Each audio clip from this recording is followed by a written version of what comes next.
Townsend Press presents, from the Bluford Series of books, Lost and Found. Written by Anne Schraff and read by Shayna Walker.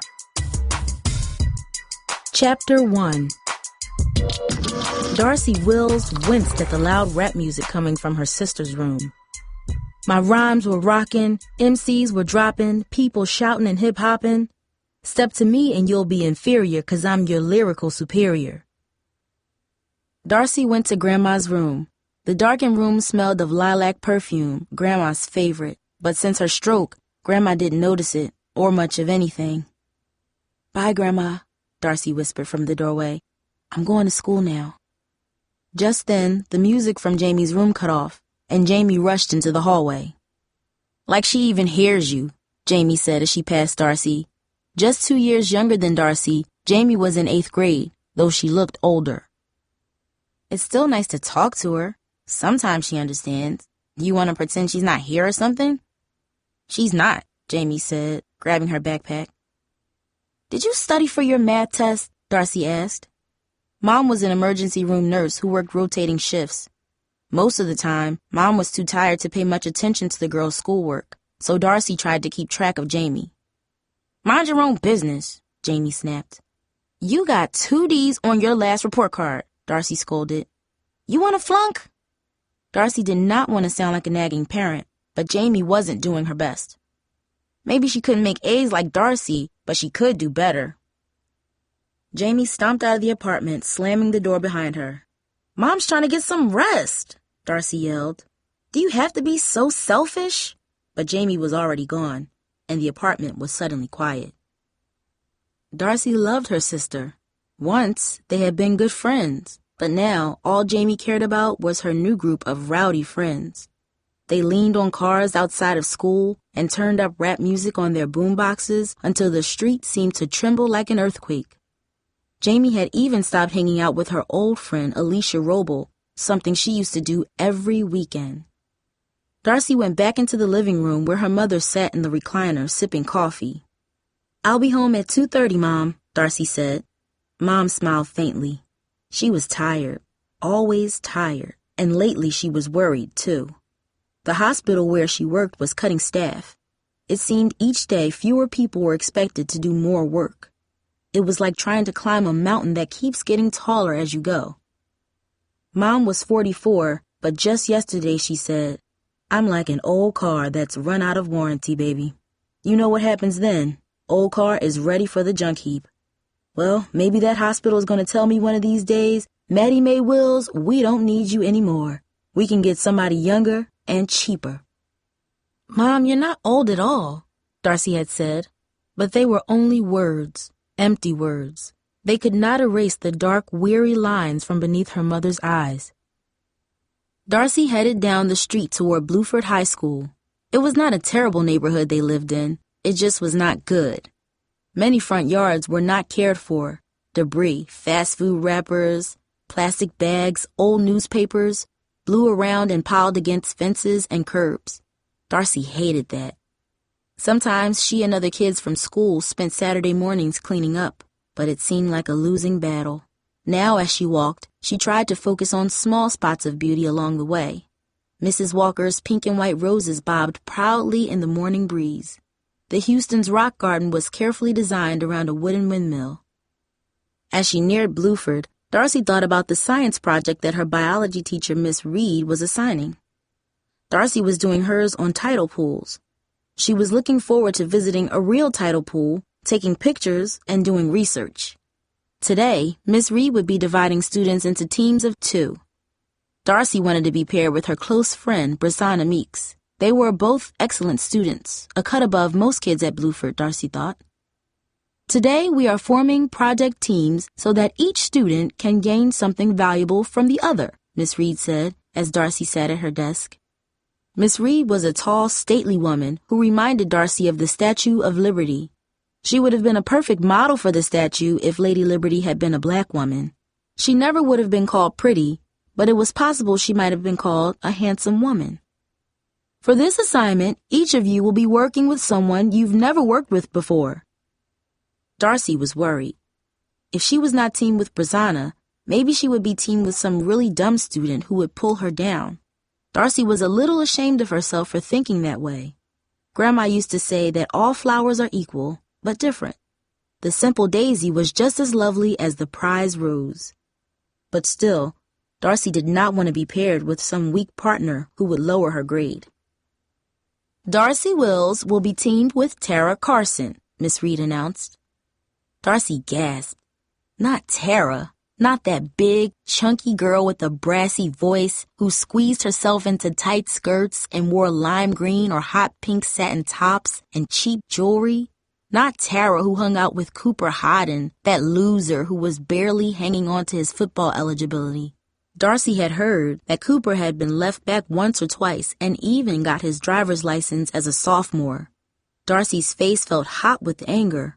Why was Miss Reed doing this? Hakeem Randall, a handsome, shy boy who sat in the back row, was teamed with the class blabbermouth LaShawn Appleby. Darcy had a secret crush on Hakeem since freshman year. So far, she had only shared this with her diary, never with another living soul. It was almost as though Miss Reed was playing some devilish game.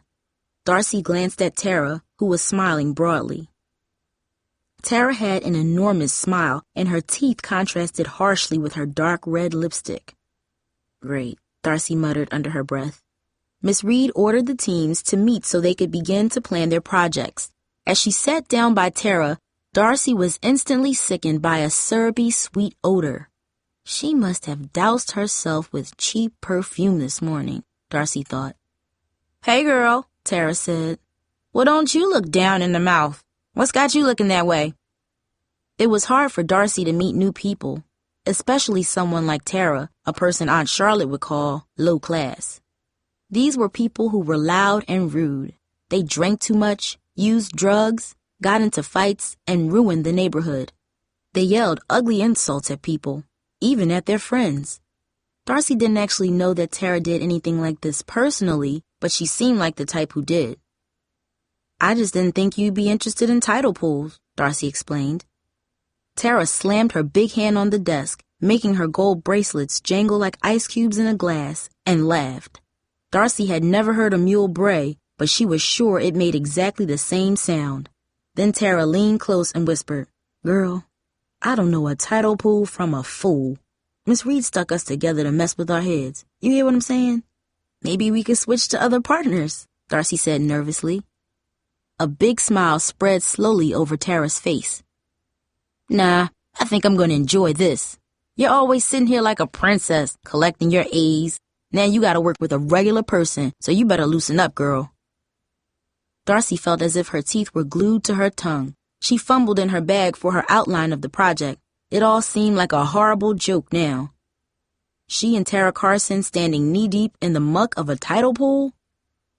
Worms live there, don't they? Tara asked, twisting a big gold ring on her chubby finger. Yeah, I guess, Darcy replied. Big green worms, Tara continued. So if you get your feet stuck in the bottom of that old tidal pool and you can't get out, do the worms crawl up your clothes? Darcy ignored the remark. I'd like for us to go there soon, look around. My boyfriend Cooper, he goes down to the ocean all the time. He can take us.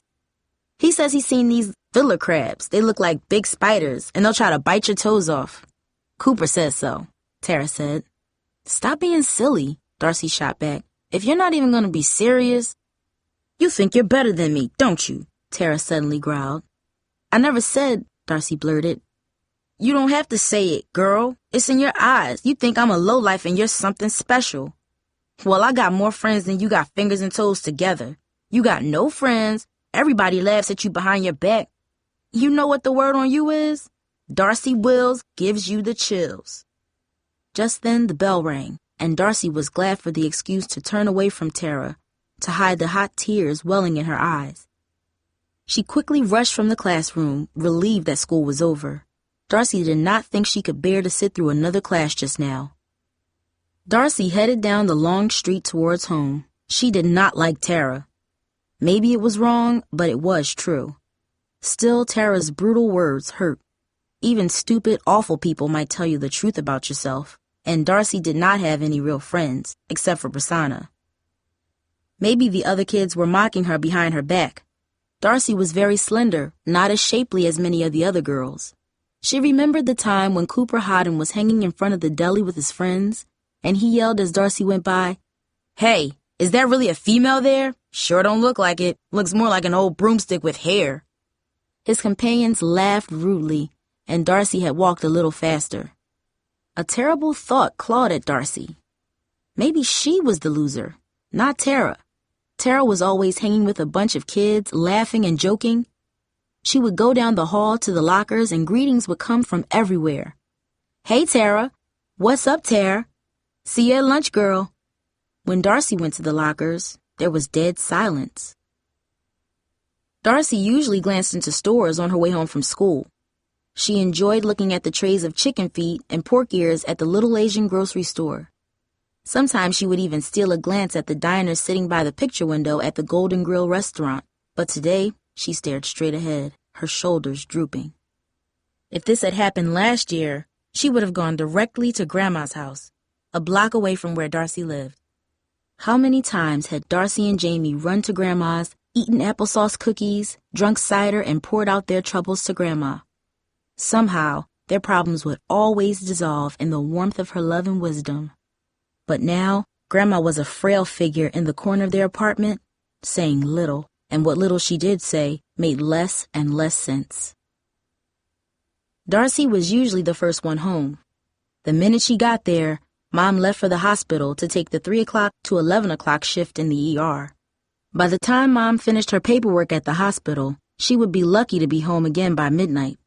After Mom left, Darcy went to Grandma's room to give her the malted nutrition drink that the doctor ordered her to have 3 times a day. "Want to drink your chocolate malt, Grandma?"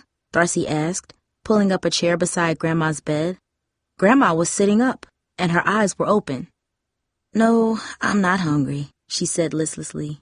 She always said that.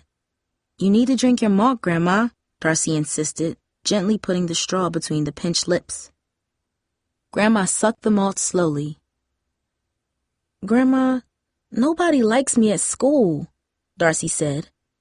She didn't expect any response, but there was a strange comfort in telling Grandma anyway. "Everybody laughs at me. It's because I'm shy, and maybe stuck up too, I guess. But I don't mean to be. Stuck up, I mean. Maybe I'm weird. I could be weird, I guess. I could be like Aunt Charlotte." Tears rolled down Darcy's cheeks. Her heart ached with loneliness.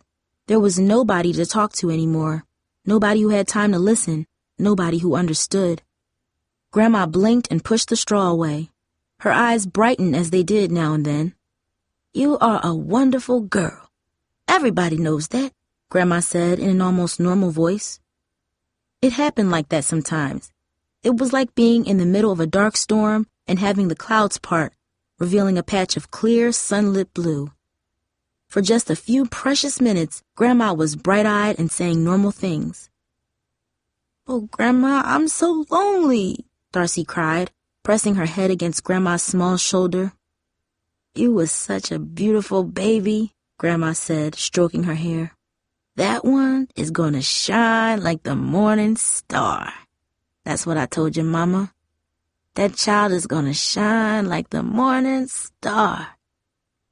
Tell me, Angel Cake, is your daddy home yet?" Darcy straightened. Not yet. Her heart pounded so hard she could feel it thumping in her chest. Darcy's father had not been home in 5 years. "Well, tell him to see me when he gets home. I want him to buy you that blue dress you liked in the store window. That's for you, Angel Cake. Tell him I've got money. My Social Security came, and I have money for the blue dress," Grandma said, her eyes slipping shut. Just then, Darcy heard the apartment door slam. Jamie had come home. Now she stood in the hall, her hands belligerently on her hips. "Are you talking to Grandma again?" Jamie demanded. "She was talking like normal," Darcy said. "Sometimes she does, she does." "That is so stupid," Jamie snapped. "She never says anything right anymore, not anything." Jamie's voice trembled. Darcy got up quickly and set down the can of malted milk. She ran to Jamie and put her arms around her sister. "Jamie, I know you're hurting too." "Oh, don't be stupid," Jamie protested, but Darcy hugged her more tightly, and in a few seconds, Jamie was crying. "She was the best thing in this stupid house," Jamie cried. "Why'd she have to go?" "She didn't go," Darcy said. "Not really." "She did. She did," Jamie sobbed. She struggled free of Darcy, ran to her room, and slammed the door. In a minute, Darcy heard the bone-rattling sound of rap music. Chapter 2. "You still up?" Darcy's mother asked when she got home. "I couldn't sleep." Mom settled into her recliner. "I need to sit down and catch my breath, baby, before I shower and go to bed. What a night we had. 2 boys in critical from drive-bys, a 4-car accident on the freeway, a broken neck, plus the usual fevers and chest pains, and then we had a memo from our new administrator. Seems like we're wasting money." Darcy hoped she might get the chance to talk to her mother about problems at school and maybe about Jamie's attitude. Darcy went to get some hot chocolate for them, but by the time she returned, her mother was dozing. "Mom?" Darcy asked softly, but Mom's even breathing continued. She was exhausted. Darcy didn't have the heart to rouse her. There was so much Darcy wanted to talk about. When Mom was 16, was she popular at school? What do you do when you're a loner and you can't seem to break out of it? And Jamie. She was worried about Jamie. A few times, Darcy saw her riding in a car with some boys from Bluford. Jamie was only in middle school. Those older guys scared Darcy. Some were gangster wannabes. One of them, Bobby Wallace, had already been in trouble with the police for something or other. Once, last week, Darcy had tried to talk to her mother about Jamie, but Mom just said, "Oh, she'll be okay. She's at that age when kids try to rebel and take things to the extreme. I was lucky with you, praise the Lord. You never went through that phase, Darcy. Your sister is a different story. Y'all have always been different as night and day. But Jamie's a smart girl and she'll come out of this phase pretty soon." Darcy drank down her hot chocolate and rinsed out the cups. Then she headed for her room. She sat on the edge of the bed for a few minutes, staring at photographs on her dresser. Mom, Grandma, her, and Jamie. There had been older family photographs with Dad included, but they were all hidden away, somewhere. Darcy remembered the last photo taken with Dad. It showed 11-year-old Darcy in braids and blue ribbons, wearing a lovely blue dress with a lacy collar, and Jamie, 9, her big brown eyes bright with mischief. That was taken a few months before Dad left. It had been harder on Jamie than on Darcy when Dad left.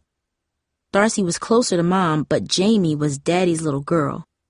They went to basketball games together and just seemed to have a companionship that Darcy never had with her father. On a family hike in the Laguna Mountains, Jamie and her father chose a special tree, a giant cedar. One day they stood by their tree, and Dad dubbed Jamie Princess of the World, surprising her with a tiny crown for her head. Jamie's squeals of joy had echoed through the forest that day. "Why did Daddy leave us?" Jamie had demanded tearfully when it was clear he would not be coming home. "Leaving was more fun than staying," Mom had answered bitterly. Darcy always suspected her mother had seen some warning signs, but to Darcy and Jamie it had been a complete shock. Jamie made up stories for a long time after, trying to explain why her father had left. She had shared them with Darcy. Daddy had a terrible disease, and he did not want to burden his family with it. He had some secret government job that was so dangerous he couldn't risk being around his family anymore. But eventually, even Jamie had laughed at her own fantasies. She had grudgingly accepted her mother's simple explanation. Daddy had found something else that meant more to him than his family. Darcy remembered it was about then that Jamie slowly began to change, to have angry, sad moods, to be cynical. Darcy went to bed, but she did not sleep for a while. She relived her last meeting with her father when he took her and Jamie for ice cream on a hot August afternoon. Darcy later figured it was the best way he could manage to say goodbye. Darcy and Jamie were just little girls, so they didn't question his heavy step, the way his jaw was set. They were too busy deciding between chocolate chip and strawberry ice cream to pay attention to his odd mumbling. Nothing ever happens around here, except I'm getting older. He talked about being a teenager in New York and what a happening place it was, about the jazz clubs and dancing until dawn. Man grows too fast around here, he said. Gets dead before they put him in the box. The day Dad left, he kissed Darcy, then kissed and hugged Jamie so hard that she giggled and protested. After putting the girls on a trolley home, he had turned and walked away faster than Darcy had ever seen him walk before. Darcy didn't think about it then, but now she figured he walked away so quickly because he knew what he was doing was wrong. The faster he walked away, the sooner he could escape the truth that he was abandoning his wife and daughters. Darcy forced herself to stop remembering and finally fell asleep. In the morning, she dreaded the thought of going to school and seeing Tara. Darcy pondered different ways of handling the problem. Finally, when she walked into class, she just sat beside Tara and said briskly, "Hi, you said your boyfriend could drive us to the tidal pool. When could he do that?" Tara was sketching in her notebook. To Darcy's surprise, she was drawing pretty horses prancing across the pages. "Saturday afternoon," Tara said without looking up. "That'd be good," Darcy replied, still staring at the sketches. "I didn't know you drew stuff." "I do lots of things you don't know about," Tara said in a testy voice. "Those are good drawings," Darcy said. "Why you being so nice, girl?" Tara demanded. "I'm not, I'm just... My mama says when folks who used to look down their noses at you start being nice, look out. They butter you up, then they stick you in the oven," Tara said. "That's the kind of thing my Aunt Charlotte would say," Darcy blurted out. "She's suspicious of everybody. She has a good job and she's saving her money and she means to be the only one spending any. And she lives alone to make sure of that." Tara was silent for a moment, as if she was surprised at how honest Darcy was being. "I wouldn't want to live by myself," she said. "It'd be too lonely." "My grandma is the opposite of Aunt Charlotte. She says it's worth it to have friends, even if once in a while somebody does you wrong. She says love is worth it even when it hurts." Darcy could not believe she was sharing something so personal with Tara. She had never shared family stuff with anyone, not even Brasana. For lunch that day, Darcy and Brasana met at their usual spot. They liked it under an oak tree where it was shady and secluded. "Poor Darcy," Brasana said as she pried open her container of yogurt. "How can you stand working with that dumb fat girl?" Darcy wished Brasana would not make fun of Tara, but she kept her thoughts to herself. "I'm making the best of it." "Miss Reed stuck me with Lori Sampson. What a fool. And she has that terrible case of zits, too. I think Miss Reed resents pretty girls because she's so plain looking. Can you imagine what she looked like when she was a teenager?" Brasana rocked back, laughing. "Cooper Hodden is driving me and Tara to the tidal pool on Saturday," Darcy said. "Oh, Darcy, you're riding with that loser?" Brasana cried, almost dropping her yogurt. "I never ride with him. I mean, Cooper is just the kind of fool who would date somebody like Tara Carson." Darcy munched on her apple. Brasana rarely had anything nice to say about anybody. Darcy remembered sitting with her many times while both of them talked bad about other kids. That girl dressed like she wore clothes from a thrift store, and that boy's breath smelled of garlic. And what stupid answers they gave in class. It seemed fun at the time, but now Darcy wondered if that was what she really wanted to do anymore, day after day. Brasana leaned back in the grass, smiling. "Guess what? Hakeem Randall thinks he's got a shot at being valedictorian in 2 years. Hakeem, he stutters for crying out loud." "Only when he's really nervous," Darcy said in a small voice. She had never told Brasana about her crush on Hakeem. He was bright, cute, and sweet, but very, very shy. "Yeah, right. Can you just imagine how much that boy would stutter if he was valedictorian? He would just stand there looking stupid because he'd be so nervous. Everybody look at him and say, 'What a fool.'" Darcy glanced at her watch. "Oh, I gotta get some books from the library before next period," she said. "See you later, Darcy, and good luck with the pig girl," Prasanna said, gathering her books. Darcy wanted to say, "Please don't call her that. It really bothers me when you call her that. I mean, I don't like her or anything, but just don't call her a pig girl."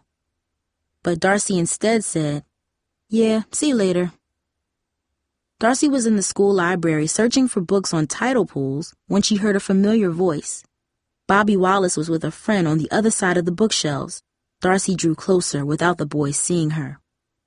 "How'd you get a hold of that CD, man?" the other boy asked Bobby. "Got me a girl who'll do anything for me, you hear what I'm saying? She in the store and I say, grab me that.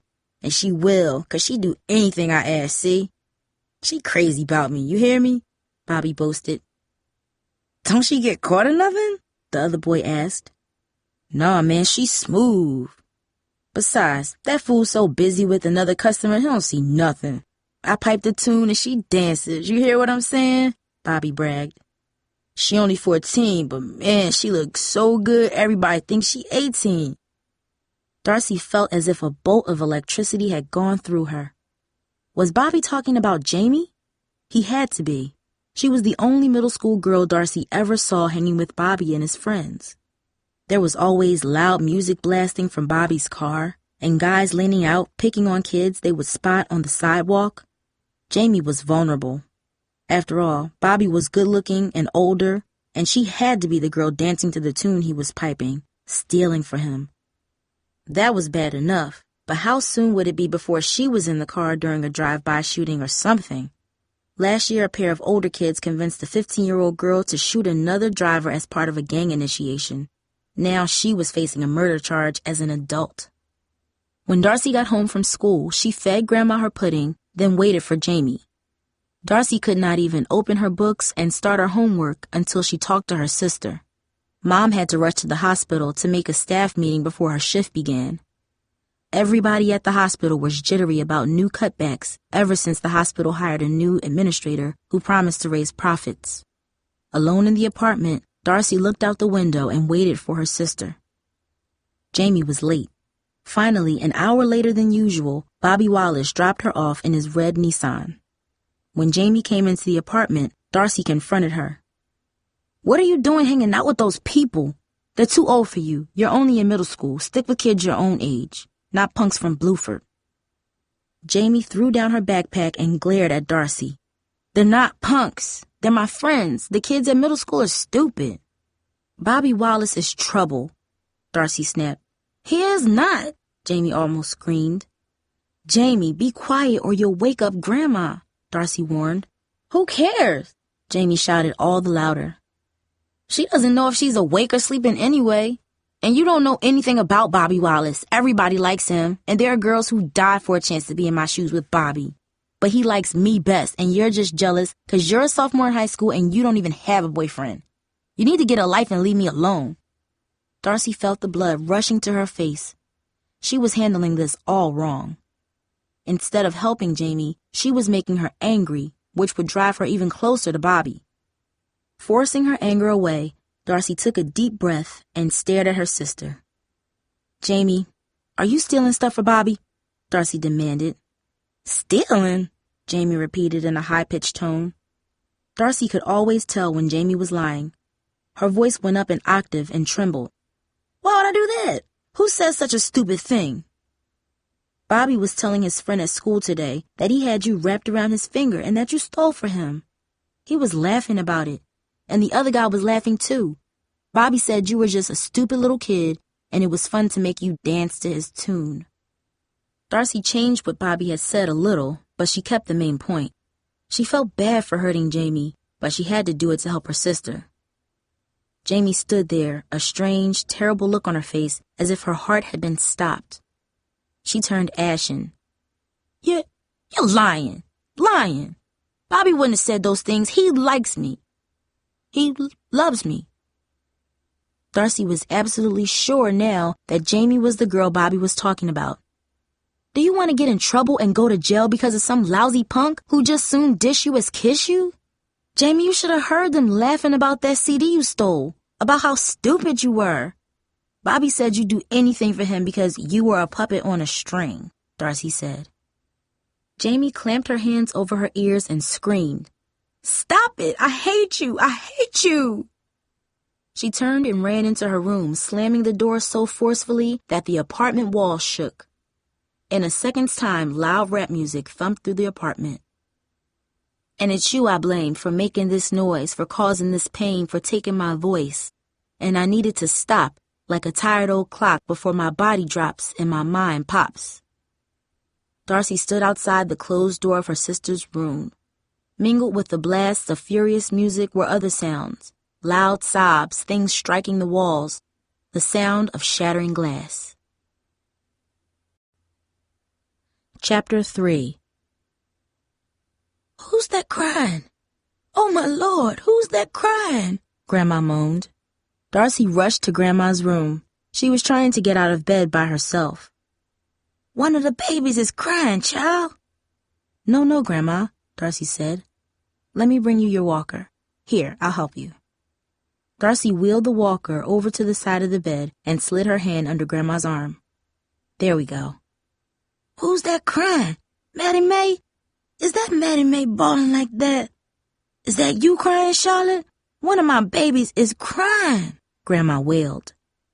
Maddie Mae and Charlotte were Grandma's daughters. Sometimes she thought they were children again. "Grandma, everything is all right," Darcy said. "Do you want to go to the bathroom? I'll help you. Look, here's the walker." Grandma's frail, veined hand grasped the walker as Darcy led her to the bathroom.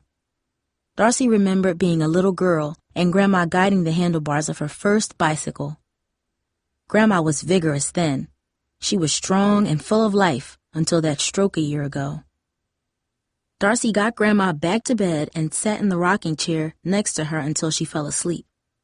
Sometimes Mom and Darcy moved the rocker into the living room so Grandma could be with them, but it was hard for her to sit up for long. On good days, she sat there and rocked and looked out into the small garden in the window box. Sometimes Grandma would remember the names of her favorite flowers, black and yellow pansies and bright blue lobelias. Sometimes she would recall planting them in the window box, and other times she would say her own mother had planted them. Now, with dwindling white hair like sparse cotton on her dark scalp, she lay on her pillow, her brown eyes opening again, looking alert. "Angel Cake, you're so good to me," Grandma declared, smiling. When she smiled, she almost looked as she had years earlier. Darcy had seen photographs of her grandmother when she was young. She was a beautiful, brown-eyed girl with thick, braided hair and a sweet little mouth. Now, smiling at Darcy, she did not look more than 60, though she was 77. "Grandma, I love you," Darcy said. "Angel Cake, your daddy has to take you girls hiking again. Maybe tomorrow. When he comes home, we must tell him it's time to go hiking," Grandma said. In the summer before Dad left, the whole family would go hiking in the Laguna Mountains. Not an exhausting hike, just one long enough to be fun. Mom would pack a lunch and leave it in the car. At the end of the hike, they would return to the same spot each time, and the girls would pounce on the mouth-watering goodies. Crispy fried chicken, potato salad, iced tea, juicy peaches, and the best treat of all, Grandma's sweet potato pie. When there was a full moon, the Willses and Grandma would sometimes drive up at night.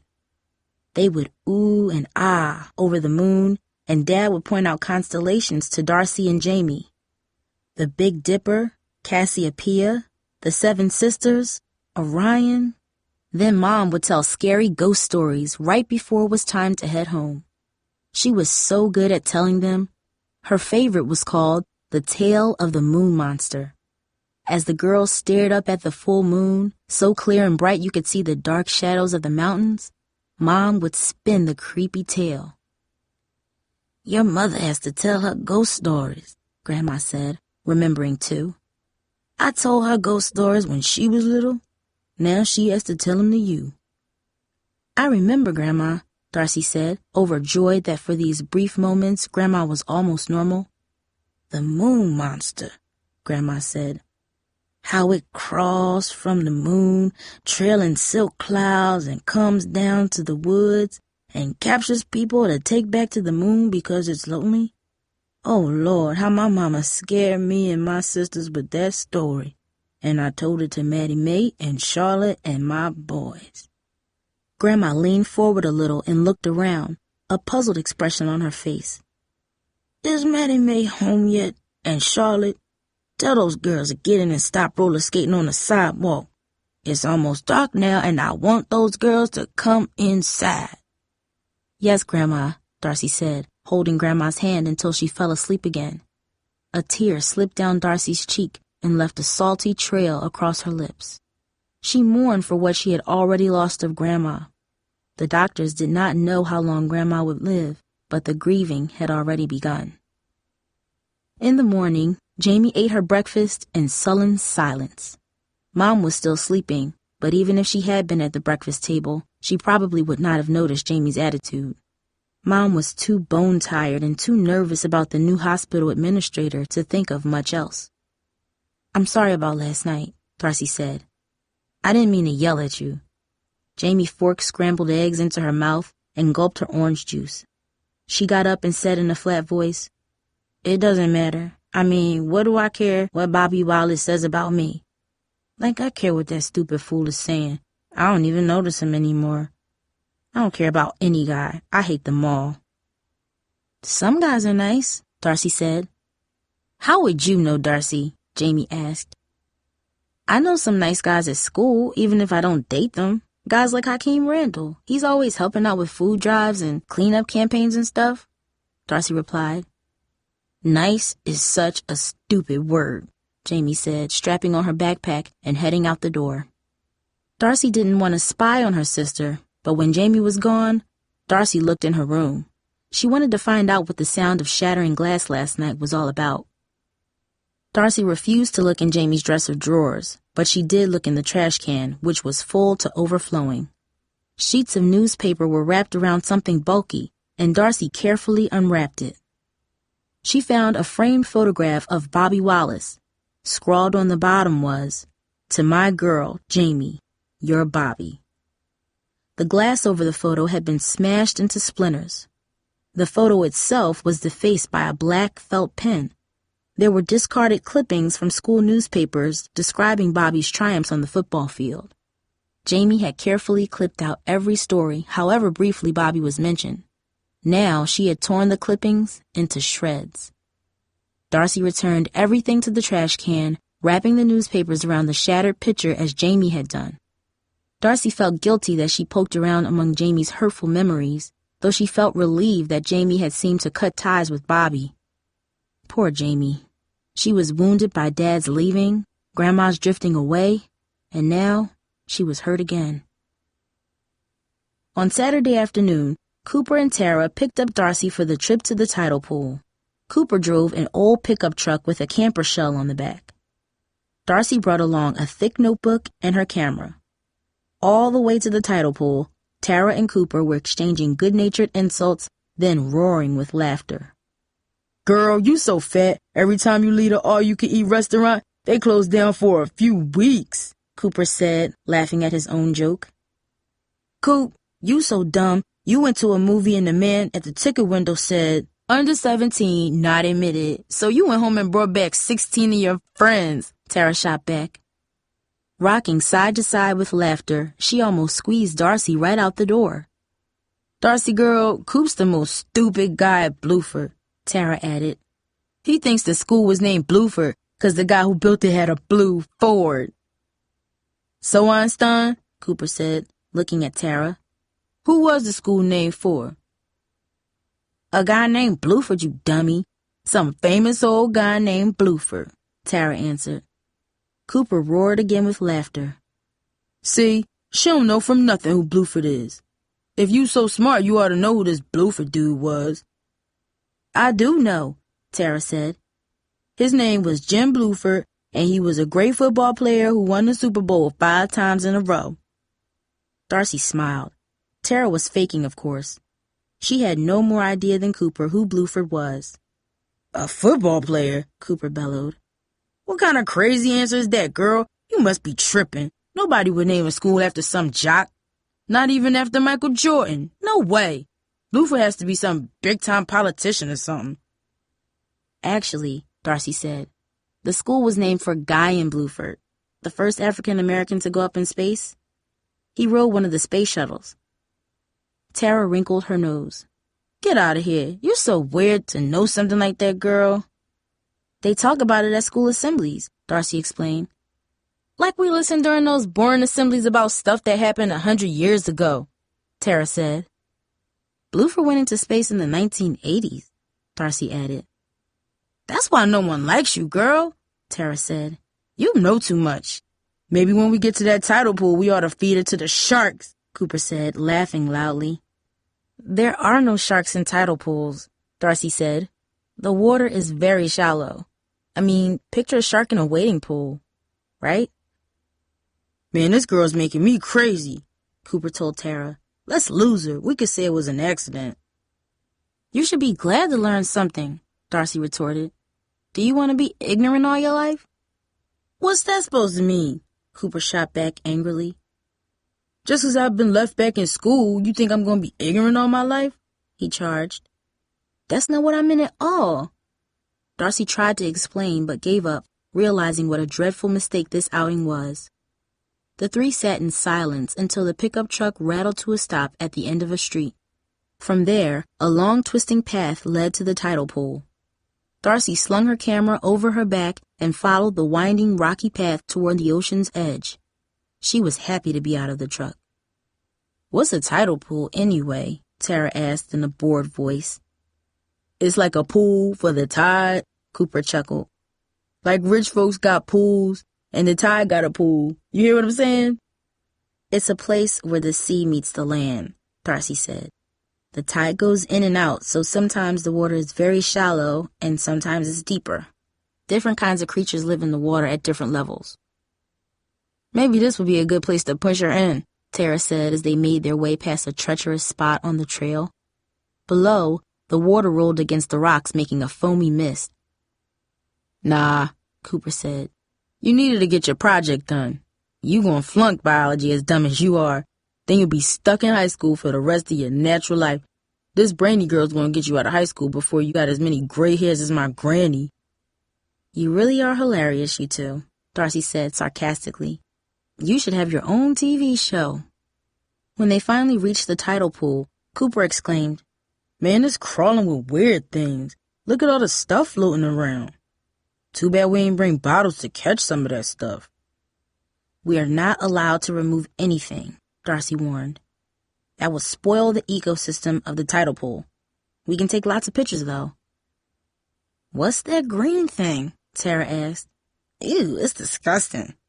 That's a sea cucumber, Darcy said. Looks like you, Coop, Tara declared.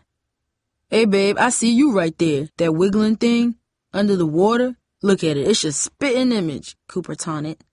That's a sea urchin, Darcy said. She snapped some pictures of the tidal pool and began to write observations in her notebook. She already saw a starfish and more sea urchins along with a lot of kelp and algae. Some of the rubbery kelp was lying on the rocks in small patches of sand. Darcy was peering into the water, intent on observing a purple sun star, when she felt something large and wriggly drop down the back of her pullover sweater. Cooper! Darcy screamed as the laughing boy danced away in glee. Tara was doubled over laughing too. Darcy felt the creature scuttling along her back. Quickly, she grabbed her sweater and began shaking it violently. Get it out! She screamed. It's only a leech, Tara said, laughing wildly. I mean, it's got 1,000,000 legs and it sucks blood, but leeches gotta live too, girl. Whoa, look at that girl dance, Cooper said as Darcy frantically tried to shake the bug from her sweater. The black insect, a water bug, finally dropped to the sand and scurried away into the weeds. Furious, Darcy aimed a kick at Cooper's shins. Ow! He cried, stumbling backwards. I knew you were crude and stupid, Darcy screamed at the pair, but I didn't think you were so childish that you'd do something like that. It was a joke, Cooper said, rubbing his leg where Darcy had kicked him. Girl, you got a mean hoof. Can't you get off your high horse long enough to take a joke? Tara yelled, siding with Cooper. Darcy was not surprised by that. These two were cut from the same cloth, she thought. Darcy felt angry and humiliated. I'm telling Miss Reed on Monday that I want another partner. Good, Tara shot back. I don't want to work with no stuck-up girl who thinks she's better than everyone else. You ain't no better than the rest of us. Darcy shook with rage as she stuffed her notebook into her backpack. I'll find another way home. I don't want to ride with you, she snapped. You ain't welcome to ride with us, Cooper shouted. You probably busted my leg. Good, Darcy shot back over her shoulder as she started up the path. Next time you'll think twice before you play stupid pranks. Darcy was breathing hard when she reached the top of the hill where the street was. Her anger had cooled a little. Cooper's stunt was stupid, but he didn't mean any real harm by it. It was just that he was 17, going on 5 years old. Darcy walked down the nearly deserted street to the bus stop. As she stood there waiting for the bus, Tara and Cooper roared by in the pickup truck. They yelled something at her, but Darcy pretended not to hear. Darcy dreaded the long bus trip home. By car, the trip took about 25 minutes, but by the time she changed buses, the trip home would take an hour and a half. Darcy had been sitting on the bus bench for 10 minutes when she noticed an old silver Toyota parked under a tree down the street. An overweight, middle-aged man wearing a New York Yankees baseball cap sat at the wheel. Darcy could not make out his face through the dirty front windshield. He seemed to be looking in her direction, but she could not be sure. Darcy looked around nervously. She wished the bus would hurry up and come. There was no one else on the street, and it was getting darker as the sun slid behind the horizon. Darcy wasn't even sure what time the bus was supposed to come. Usually buses ran every 30 minutes, but maybe this was a less popular route, and they didn't run that often. Glancing at the Toyota, Darcy was worried. What if that guy gets out of his car and comes walking over? What if he's dangerous? What if he has a gun or a knife? Suddenly, the door of the sedan opened. The driver swung a leg out.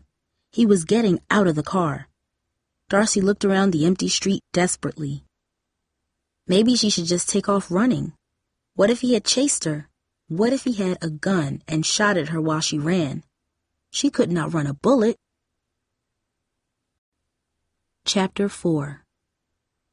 Darcy was about to sprint away when she saw the bus lumber into view. Thank goodness, Darcy sighed. The bus would be here in seconds. The man in the Toyota seemed to figure that out, too. He got back in the car and slammed the door. He started the Toyota and made a U-turn in the street just as the bus doors opened. Darcy scrambled into the bus and slid her dollar bills into the fare box beside the driver. The driver gave her a transfer pass that almost fell from her shaking hands. She hurried to the first available seat beyond the handicap section and sank gratefully into a seat by the window. What an awful day this had turned out to be. She tried to make the best of Tara as a project partner. She tried to be nice to her and Cooper. Look what happened. She planned to take home loads of pictures and a notebook full of good information. All she had were a few pictures and hardly any notes. Worse yet, that strangers seemed to threaten her, and now, on Monday, she had the ugly job of asking Miss Reed for another partner. The next day, Darcy, Jamie, and Mom went to Aunt Charlotte's for dinner. A neighbor, Miss Harris, was sitting with Grandma. About 4 times a year they went to Aunt Charlotte's townhouse as a kind of duty to family, even though none of them really wanted to go. She's my only sister, Mom would point out. Darcy hated going to the upscale townhouse to eat one of Aunt Charlotte's strange gourmet meals featuring things like eggplant, tofu, and unusual smelly cheeses.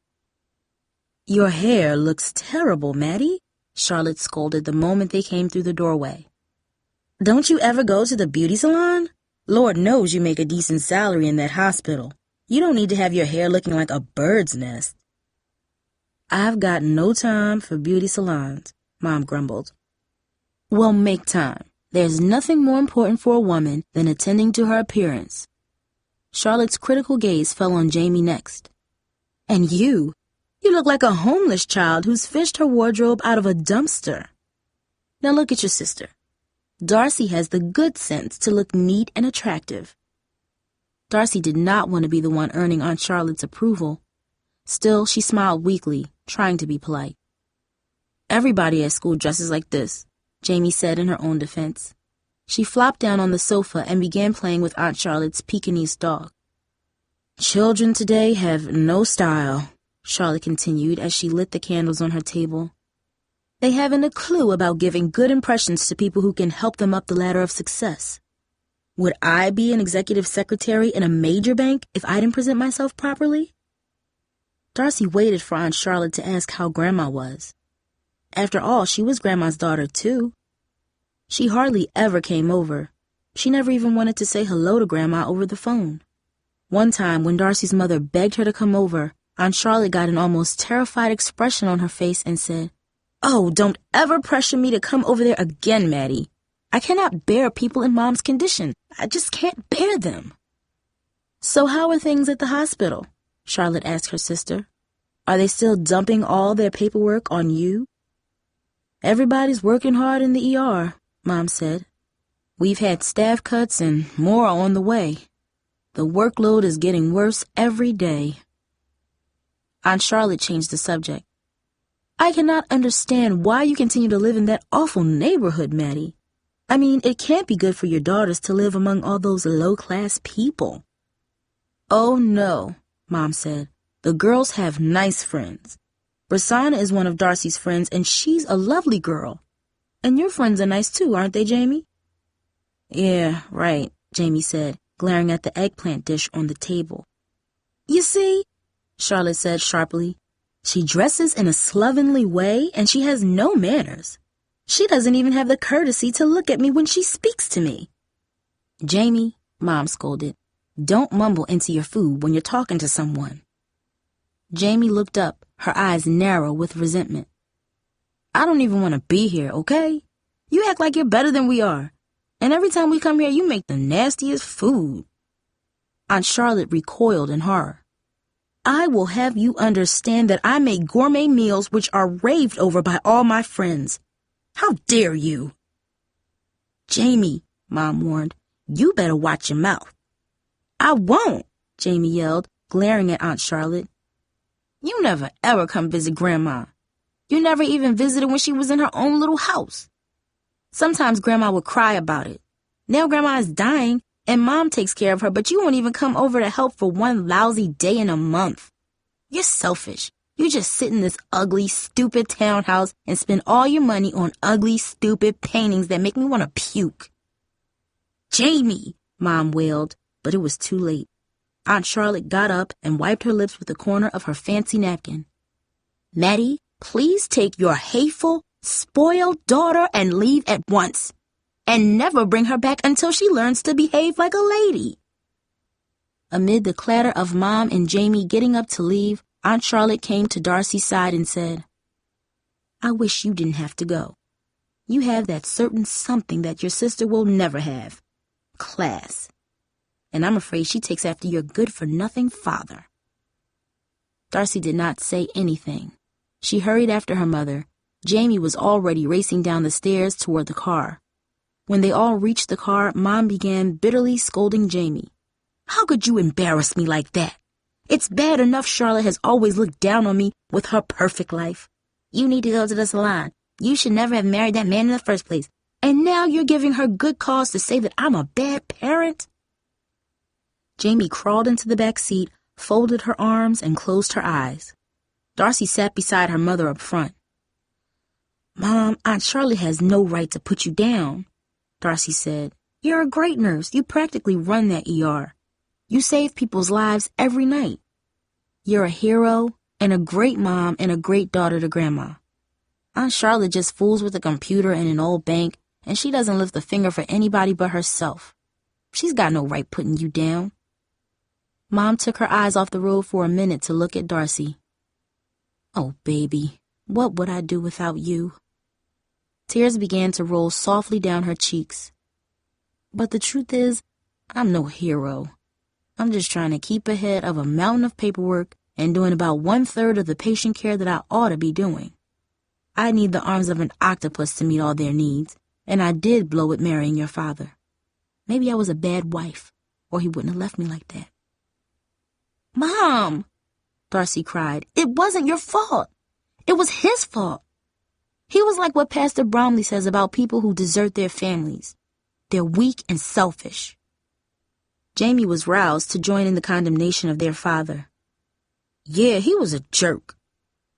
Maybe that's true, Mom said softly. It is, Mom, Jamie insisted. What kind of man sneaks away like that? What kind of dirty coward does that? Just because he fell for that stupid Janelle woman was no reason to dump us. Jamie, what are you talking about? Mom asked in a horrified voice, nearly swerving the car into oncoming traffic. Oh, Mom, Jamie went on, rolling her eyes. Janelle's niece Deidre goes to my school, and she told me the whole story. Her Aunt Janelle was a waitress at that diner where Dad used to eat breakfast. She told me how Dad would flirt with this pretty, young waitress. Next thing she knew, the two of them ran off to New York together. Deidre's been teasing me about it ever since. The other kids used to ask what happened to my daddy, and I'd make up some lies. But the truth is, Dad left us for that young waitress. Mom was really crying now, and Darcy wanted to strangle Jamie for what she said. Darcy and Jamie had discussed the true story a couple of years ago, but they had promised to keep silent out of respect for Mom's feelings. Oh, Mom, stop crying, Jamie said crossly. Men are slime. Boys are too. Old Aunt Charlotte is pretty smart not to have anything to do with them. She just makes piles of money and takes trips to Paris and Madrid and takes care of herself instead of wasting time on men. You don't believe that's any good way to live, Darcy said. It's just an empty life, that's all. What good is a full life if it's full of nothing but hurt and misery? Jamie asked. Mom was quiet for a few blocks. Then she said, Jamie, when we get home, you're going to sit right down and write a note of apology to your aunt. No, I won't, Jamie snapped. Well, then you can just forget about me signing the permission slip for your cheerleader camp. And no mall on Saturday either, Mom said. Jamie sighed deeply. Oh, I'll write the stupid apology, but I won't mean it, and before I mail it, I'll spit on it. You better not, Mom warned. Darcy thought about her trouble with Tara and Cooper all day Sunday afternoon and evening. She didn't want to go see Miss Reed and ask for a new partner. She wanted to find some way to make peace, to get things where they were before that silly water bug incident at the tidal pool. But she didn't know how to do it, or if Tara would even want to work with her again. Prasanna, Darcy asked on the way to school Monday morning, what should I do? Darcy, after what that freak did to you, he ought to be suspended from school. I mean, you're totally crazy to have anything more to do with him and his stupid girlfriend, Prasanna said. Prasanna, don't call them names. I mean, Darcy said softly. It was the first time she had ever spoken up against Prasanna's treatment of others. Give me a break, Darcy. Don't tell me you like them. I mean, it's just like my father says. If you lie down with dogs, you'll get up with fleas. Those two are low class. I don't know what my parents would do if I even brought home trash like Tara Carson. Don't call her trash, Darcy replied. It's just that she wasn't brought up like us, with manners and all. She's not really bad or anything. She's a fat cow, Darce. And she's got a nasty hair weave, Prasanna snapped. What's the matter with you? Don't you remember when we were sophomores last year and we rated the kids we see on a scale of 1 to 10? Remember 10s were the highest? Well, Tara Carson was among the zeros. She couldn't even make it to number 1. Now that's low class. Oh, Prasanna, I mean, it's not right to rate kids by numbers. And we weren't really serious about that. We were just acting silly, Darcy said. Come on, Darcy. Some people are just beneath us, and that's all there is to it. They belong in a special school with other rejects. If I were you, I'd report what Tara and Cooper did to you. How you almost died of fright when that bug was in your sweater. How they laughed at you. Maybe you should change it a little. Tell them it was a black widow spider, and luckily it didn't bite you. But they wanted it to bite you, and they hoped you'd die. Then they both get transferred to that reject school, and we'll be rid of them. But Prasanna, it was just a water bug, Darcy protested. So what? How will they know the difference? It's your word against theirs, Prasanna argued. Darcy saw it then, the silver Toyota that she'd seen near the tidal pool. It was parked across the street from Bluford High. Prasanna, look over there. That car was at the tidal pool on Saturday. The guy seemed to be watching me then, and there he is again. Prasanna turned her head. The windows are so dirty I can't make out who's at the wheel. The car's starting up. Prasanna, try and get a look at the driver when it goes by, Darcy said. The silver Toyota moved past them at moderate speed. Some fat old guy, Prasanna said. He was wearing a baseball cap. Yeah, he was the other day, too. I wonder what he's lurking around for, Darcy said, worried. Maybe he's one of Tara's or Cooper's crummy relatives, Prasanna suggested darkly. They have hordes of uncles and cousins hanging around their messy houses. I'm telling you, Darcy, you're making a big mistake getting mixed up with those low-life people. I wouldn't be surprised if that fat guy in the car is an uncle of Cooper's, and he wants to sell drugs at the school or something. Darcy frowned. Prasanna, Cooper's a jerk, but he doesn't do drugs. Neither does Tara. Maybe not now, but give them a couple of years, Prasanna said. I'm telling you, girl, they're headed for drugs and gangs. Darcy, wake up. We have to stick together. We're the 10s. Prasanna went to her first class, and Darcy headed for biology. Hakeem Randall was entering class at the same time Darcy was. He seemed to smile right at her. His warm, dark eyes looked so friendly. But Darcy wasn't sure. Maybe she'd only imagined it. She would feel like such a fool to smile back when he wasn't even smiling at her. So she hurried past him to her desk. As she sat down, Darcy noticed a small note taped to her desk. She always sat in the same place by the window, so whoever wanted to leave her a note would know where to put it. Darcy's hands shook a little as she opened the note. Maybe it was an apology from Tara and Cooper. That would be so great. That would make everything okay again. The note was not handwritten. Instead, somebody had cut out letters from a newspaper or magazine and pasted them together to form words. You'll pay for what you did, Darcy. You can run, but you can't hide. Darcy stared at the note in stunned silence. It was obviously written by someone who hated her. Could Tara and Cooper be this angry at her? Was it possible that Prasanna was right after all, that these were dangerous people? Or was this note placed on Darcy's desk by some kid acting for someone else, like the fat man in the silver Toyota? Was some deranged stranger after her? Chapter 5. Tara came into biology and sat in her usual place. Darcy swallowed hard and walked over to her desk. Before Darcy could say a word, Tara sheepishly mumbled, Hey, sorry about Saturday. It was a dumb thing Cooper did. Me too. I hope you're not still mad. Oh, it's okay, Darcy said, flooded with relief. She had dreaded this moment for so long, and now the problem was resolved. I got some books from the library for our report. I came up with a good problem for our project. We can focus on what happens to the plant and animal life when the water level rises 12 inches. Works for me, Tara said with a wide grin. We can observe things like mussels and scallops in the real shallow water and clams and anemones in the deeper water, Darcy said. Huh? What was the last thing you mentioned? Tara asked.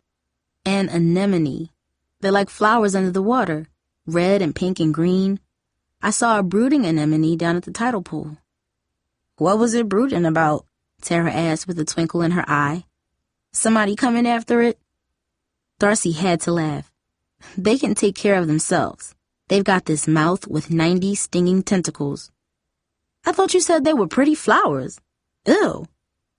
Darcy had almost forgotten about the threatening note on her desk. In her relief at making up with Tara, she found it hard to believe that either Tara or Cooper had anything to do with the note. Even if they had, now that she and Tara were reconciled, the trouble would be over. She decided to put it out of her mind along with the memory of the water bug down her back. Let bygones be bygones, Grandma always used to say. Carrying grudges is like carrying an open flame in your pocket. It's going to burn you before it burns anybody else. When Darcy got home from school, her mother was taking a pie from the oven to cool. Mom, Darcy asked in a worried voice, won't you be late for work? Usually the minute Darcy got home, Mom was racing out the door, car keys in hand. "I'm going right now, baby. I just baked an apple pie for you girls for dessert tonight. Maybe Grandma will feel well enough for a little piece, too. She used to love apple pie. She made the best apple pie in Pinellas County," Mom said. "Honey, my friend Rhonda is picking up the first few minutes of my shift tonight, so I've got some extra time. Tell me about school. How's it going?" "Oh, everything is fine, Mom. I'm working on a science project on tidal pools, and it'll be a lot of fun. We're going to learn about all kinds of weird sea creatures." "Sweetie, I'm sorry I didn't tell you girls the whole truth about your father. I was just so ashamed, you know," Mom said softly. "It's okay, Mom. It doesn't change anything. He left. That's all that's important," Darcy said. "It just shamed me so much that he ran off with another woman," Mom said. "She was a real pretty little thing. Skinny, nice legs, and she was young. That girl was 24 and I was almost 40 and I looked it. I was carrying 10, 15 pounds that had no business being on this body and—" "Mom, stop it," Darcy snapped. "You were pretty and you still are, right to this day. It didn't have a thing to do with you. He was just no good." "Oh, honey, don't say that.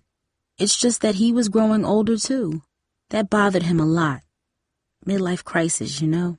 He'd tell me all the time, 'Maddie, I'm in my 40s. You know how old that is? No man in my family ever lived to be 50, so I'm almost dead. And all I've ever done is sell vacuum cleaners and live in a crappy neighborhood.' He just sort of went crazy thinking he hardly had any time left and he wanted something to make him feel young again. And she was it. I guess he must have thought if he had a 24-year-old girl on his arm, then he must be a young man again somehow." Glancing at the clock, Darcy hugged her mother tightly and kissed her on the cheek. "You better run now, Mom. Don't think about it anymore. It's over. And stop worrying about me and Jamie. We can handle it. Besides, how bad can life be when we've got your apple pie to eat?" Her mother gave her a weak smile. "I'll try to get Grandma to eat some too," Darcy continued. "Don't work too hard tonight, okay?" "Depends on how many ambulances come screaming up to the ER, baby," Mom said, finally going out the door. As soon as she was gone, the telephone rang. Jamie wasn't home yet. Sometimes she was late doing cheerleader practice, but she was pretty good about calling home when she was going to be very late. "Hello?" Darcy said. There was no answer, but on the other end of the line there was a long, horrifying scream, the kind you hear in horror movies. Then the caller hung up. For an instant Darcy was shaken, but then she thought it had to be a prank. Some fool had just played a Halloween sound effects tape into the phone. Darcy didn't think she knew anyone stupid enough to pull a stunt like that. Had she been randomly called by a stranger? Or was someone she knew trying to scare her? The same person who wrote that awful note? Darcy forced the call out of her mind and went into Grandma's room. Grandma was very confused today. She thought she was a little girl again, living in her mother's house in Alabama. Darcy used to try to talk Grandma out of her confused notions, but now she just went along with whatever Grandma was thinking. It made her less agitated. "Mama won't like it that I've stayed here past supper," Grandma said. "Mama wants us home by supper." "It's all right," Darcy assured her. "Mama says it's all right for us kids to have fun long as we're home by supper time," Grandma insisted. "Yes," Darcy replied. "Mama says the woods are full of bad things like snakes. I saw one once," Grandma said, shuddering at the memory. Darcy gave Grandma a small slice of apple pie. Grandma smiled and smacked her lips. "This is delicious. My mama makes the best pies." Darcy stayed with Grandma until she fell asleep. Then she headed into the kitchen to do some studying. A few minutes later, Jamie got home. She tried to race unseen to her room, but Darcy saw her. "Jamie!" Darcy cried, jumping up. "What happened?" Jamie's left eye was almost swollen shut, and her cheek was scratched and bruised. "We were practicing cheers, and we were doing a pyramid, and I was at the top and fell, that's all," Jamie said. "It's no big deal. Why do you have to go and make a big deal out of everything?" "Jamie, you're lying. I can always tell when you're lying." You got in a fight, didn't you? Darcy demanded. Jamie glared at Darcy. Won't you just leave me alone? Aren't things bad enough around here without you dogging me like a cop or something? Just leave me alone. Jamie, if somebody hit you, I want to know about it, Darcy pleaded. I don't want people beating up on my little sister. What if somebody did punch me? Jamie said. So what? What are you going to do about it? I fell down during cheers, okay? That's what I'm saying went down, and you don't know any different, okay? So just mind your own business. Jamie hurried into her room and slammed the door. Darcy knew Jamie was not telling her everything. She decided to call Alicia Roble, Jamie's old friend from school. Darcy rummaged through the phone book and found the number.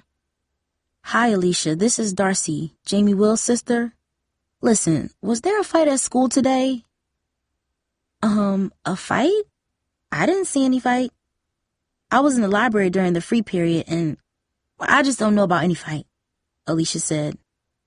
Jamie says she fell down during cheerleading practice, but she's so banged up she looks as if somebody hit her, Darcy said. Alicia, you're on the cheerleading squad too. Were you guys practicing today? Today? Sorry, gotta go. Mom's calling. Bye. The phone clicked in Darcy's ear. Darcy went to Jamie's room and rapped on the door. Go away, Jamie yelled. Jamie, you gotta talk to me or I'm calling Mom, Darcy said. After a few seconds, Jamie opened the door. What do you want? Haven't you done enough? You messed it up for me with Bobby and now you just want to rub it in my face. Just leave me alone. Did Bobby Wallace hit you? Darcy demanded. A frightened look came onto Jamie's wounded face. Her eyes grew enormous. No, he didn't. Whoever told you that is a dirty liar. I was in his car for 2 minutes and all he did was yell and cuss me out. If that little witch Alicia Roble said Bobby hit me, she's lying. She couldn't even see what happened in the car. Jamie, you're lying. You broke up with that punk and he hit you, Darcy stormed. Panic showed in Jamie's eyes. Don't stick your nose in this, Darcy. I'm warning you. You'll only make things worse. Somebody could get hurt. Jamie turned and slammed the door in Darcy's face. Darcy felt sick. As long as Jamie denied that Bobby had hit her, there was nothing Darcy could do. But it made Darcy furious to think that Bobby had worked out his rage on her little sister. Darcy checked on Grandma and then went to clean up the kitchen. She washed the dishes, put them away, and leaned forward to close the kitchen curtains. Then she saw the silver Toyota again. It was parked across the street from her building. The stocky man in the baseball cap sat at the wheel. Oh my God, Darcy whispered. Thoughts flooded her mind. He knew where Darcy lived. He was here. Sometime during the night, he could find a way to get inside the apartment. It wouldn't matter how securely the doors and windows were locked. He could get in and be standing there in the darkness. Darcy rushed to the telephone and called the police. She told them that for the last few days she had been followed by a man in a silver Toyota. Now he was parked across the street. The police sergeant told Darcy to lock the door and a squad car would be there in a few minutes. Darcy watched from the window as a police car pulled behind the silver Toyota. The Toyota started up when its driver saw the police car, but when he heard a loudspeaker advising him to stop, he did.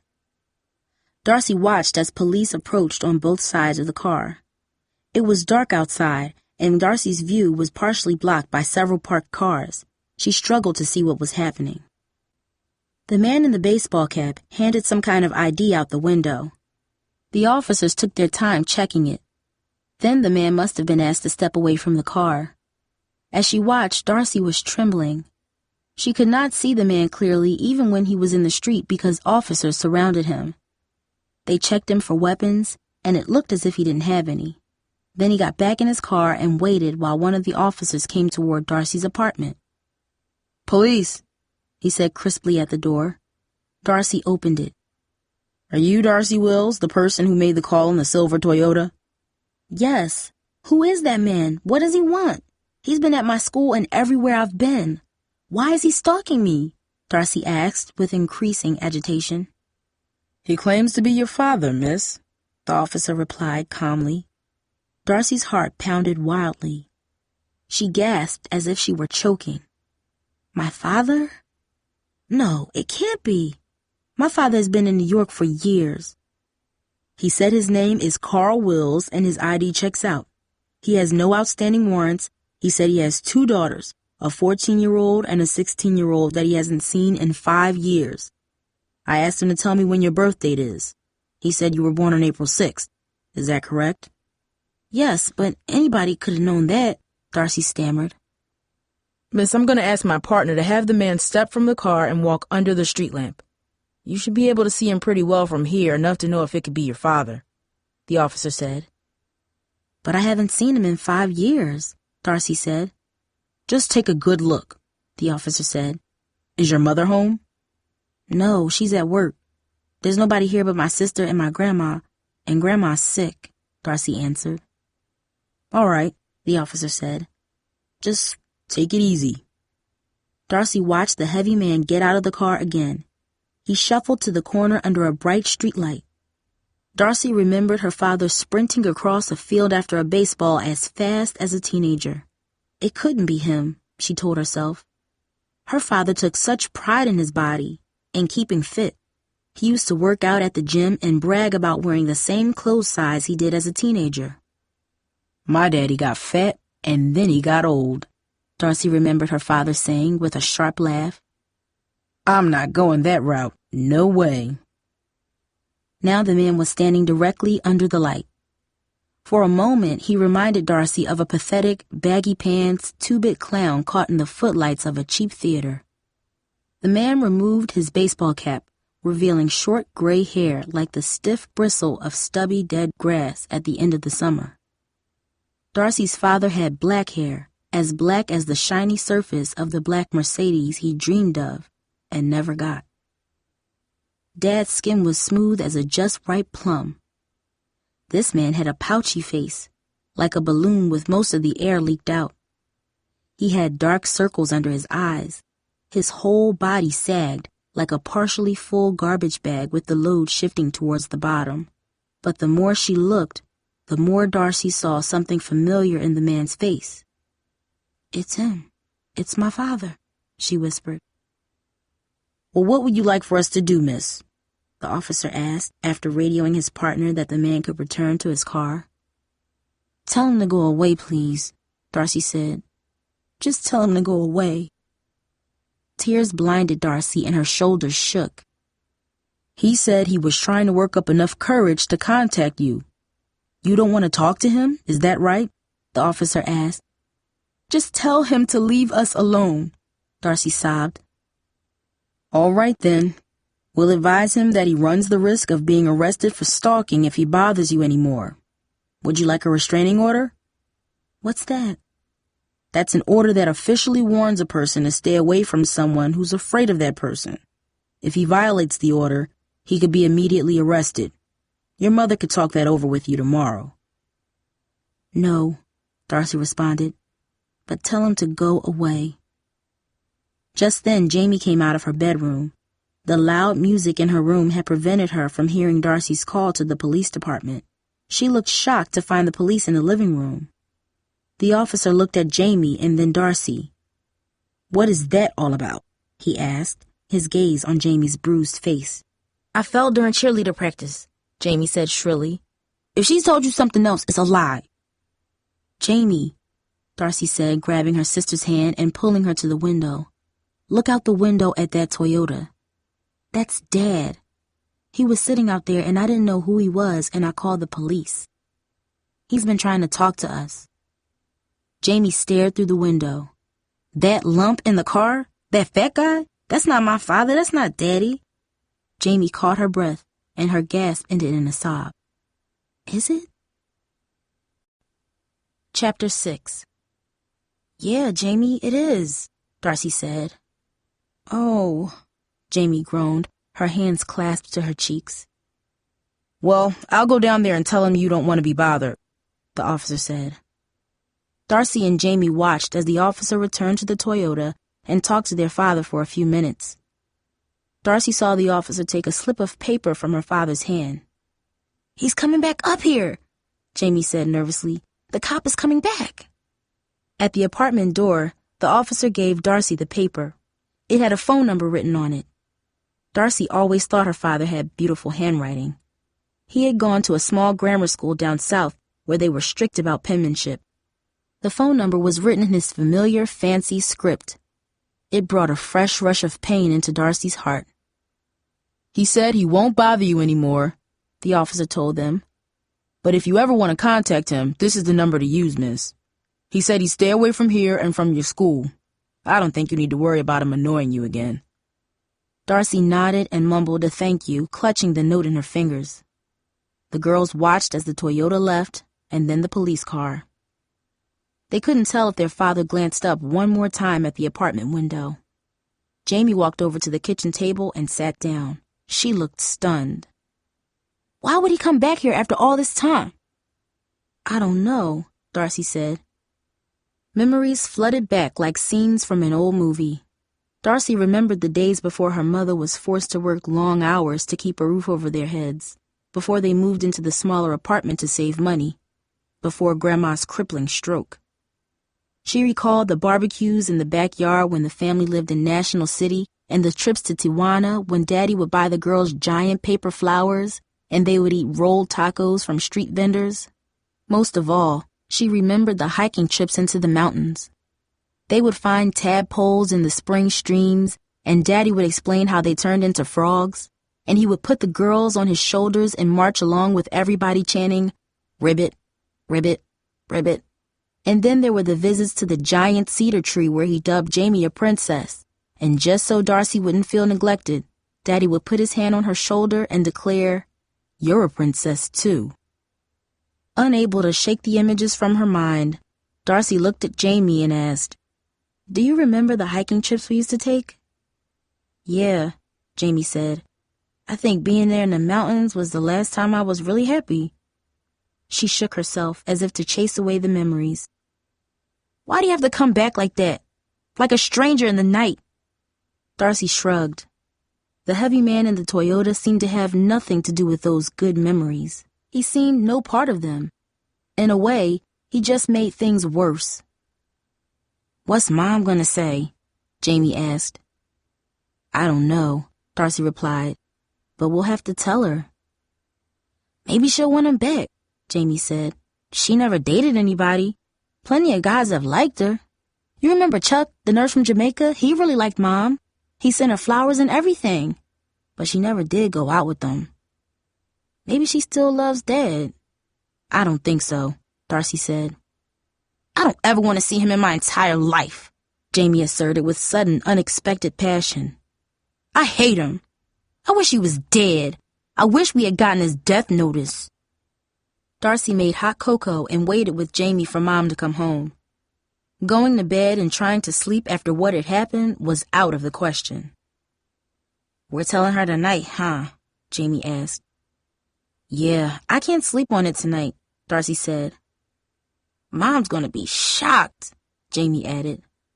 Right after midnight, Mom came home. She spotted Jamie's face as soon as she walked in the door. "Baby, what happened to you?" she cried, throwing down her purse and rushing to Jamie. "Nothing, Mom. I fell at cheerleader practice," Jamie lied. "But something else has happened." "Mama?" Mom gasped, thinking something had happened to Grandma. No, Darcy said quickly. "Grandma's okay. She's sleeping. It's that Dad is back in town." Mom grabbed a chair and sat down quickly. "Your father came here?" "He was sitting in a car across the street. I got scared. He's been following me for days. I didn't recognize him, so I called the police, and they told me it was him," Darcy explained. "Merciful Lord! After all these years!" Mom cried, clasping her arms tightly and rocking back and forth as if in grief. "I told the police to tell him to go away and leave us alone," Darcy said. "But he left this. It's his phone number." Darcy showed her mother the scrap of paper, then put it on the kitchen counter. "You want to see him, Mom?" Jamie asked. "Oh, my head is spinning from all this, honey. I'm so tired. I just want to shower and go to bed. I need to let this sink in. I just can't believe it. Tomorrow is a school day, so you girls gotta go to bed too. Looking dazed, Mom got up and walked toward the bathroom. Later on, when Mom was in her bedroom, Darcy heard her weeping. She knew Mom was trying to muffle the sounds by burying her face in the pillow, but just as they did years earlier when Dad abandoned the family, the racking sobs bubbled through the darkness. At breakfast the next morning, Mom kept repeating to the girls that she could not believe their father came back without even calling or sending a letter. "He's a lowlife," said Jamie. "Mom, he doesn't even look like himself anymore," Darcy said. "He's so overweight and so old, like he hasn't taken care of himself in a long time." Mom drank her coffee, her eyes welling with sorrow. Darcy kept thinking about the past as she walked to school. When she had been very small, her father had made shadow puppets on the wall with his hands. He would make a snapping alligator with one hand and a hopping pig with the other. Every night the two creatures would race across the wall of the girls' bedroom while their father recited a silly rhyme. "Hot diggity dog, gonna eat that hog," says the old alligator who looked like a log. "Hot diggity dee, he can't catch me," says the roly-poly little pig who hopped up the tree. Darcy and Jamie would chuckle with glee as the shadow pig always leapt away from the snapping jaws of the alligator. Lost in memories, Darcy did not see Cooper and his friends in front of the school. Noisy as usual, they were sitting on top of Cooper's pickup truck and peering from the shell. There was also a lot of other noise around the front of the school, including loud rap music from a red Nissan parked at the curb. As Darcy got closer to the Nissan, she could feel the rap's deep bass pulsing in the air, shaking the windows of nearby cars. "Think hard, think fast, today might be your last," chanted the rapper as Darcy passed the red car. "Man, you better try, maybe you gotta lie, maybe you gonna die. Ain't it a shame? You got no one to blame when you're 6 feet underground, looking up instead of down."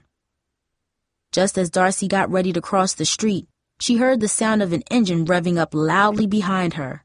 She turned and instantly the red Nissan sprang to life and blocked her path. Bobby Wallace leaned out the window. "Want to talk to you, girl," he barked. "I'm late for school," Darcy snapped. "Get out of my way." "Better watch your mouth," Bobby snarled. "You in a lot of trouble for messing me and Jamie up. We had a good thing and you went spreading lies.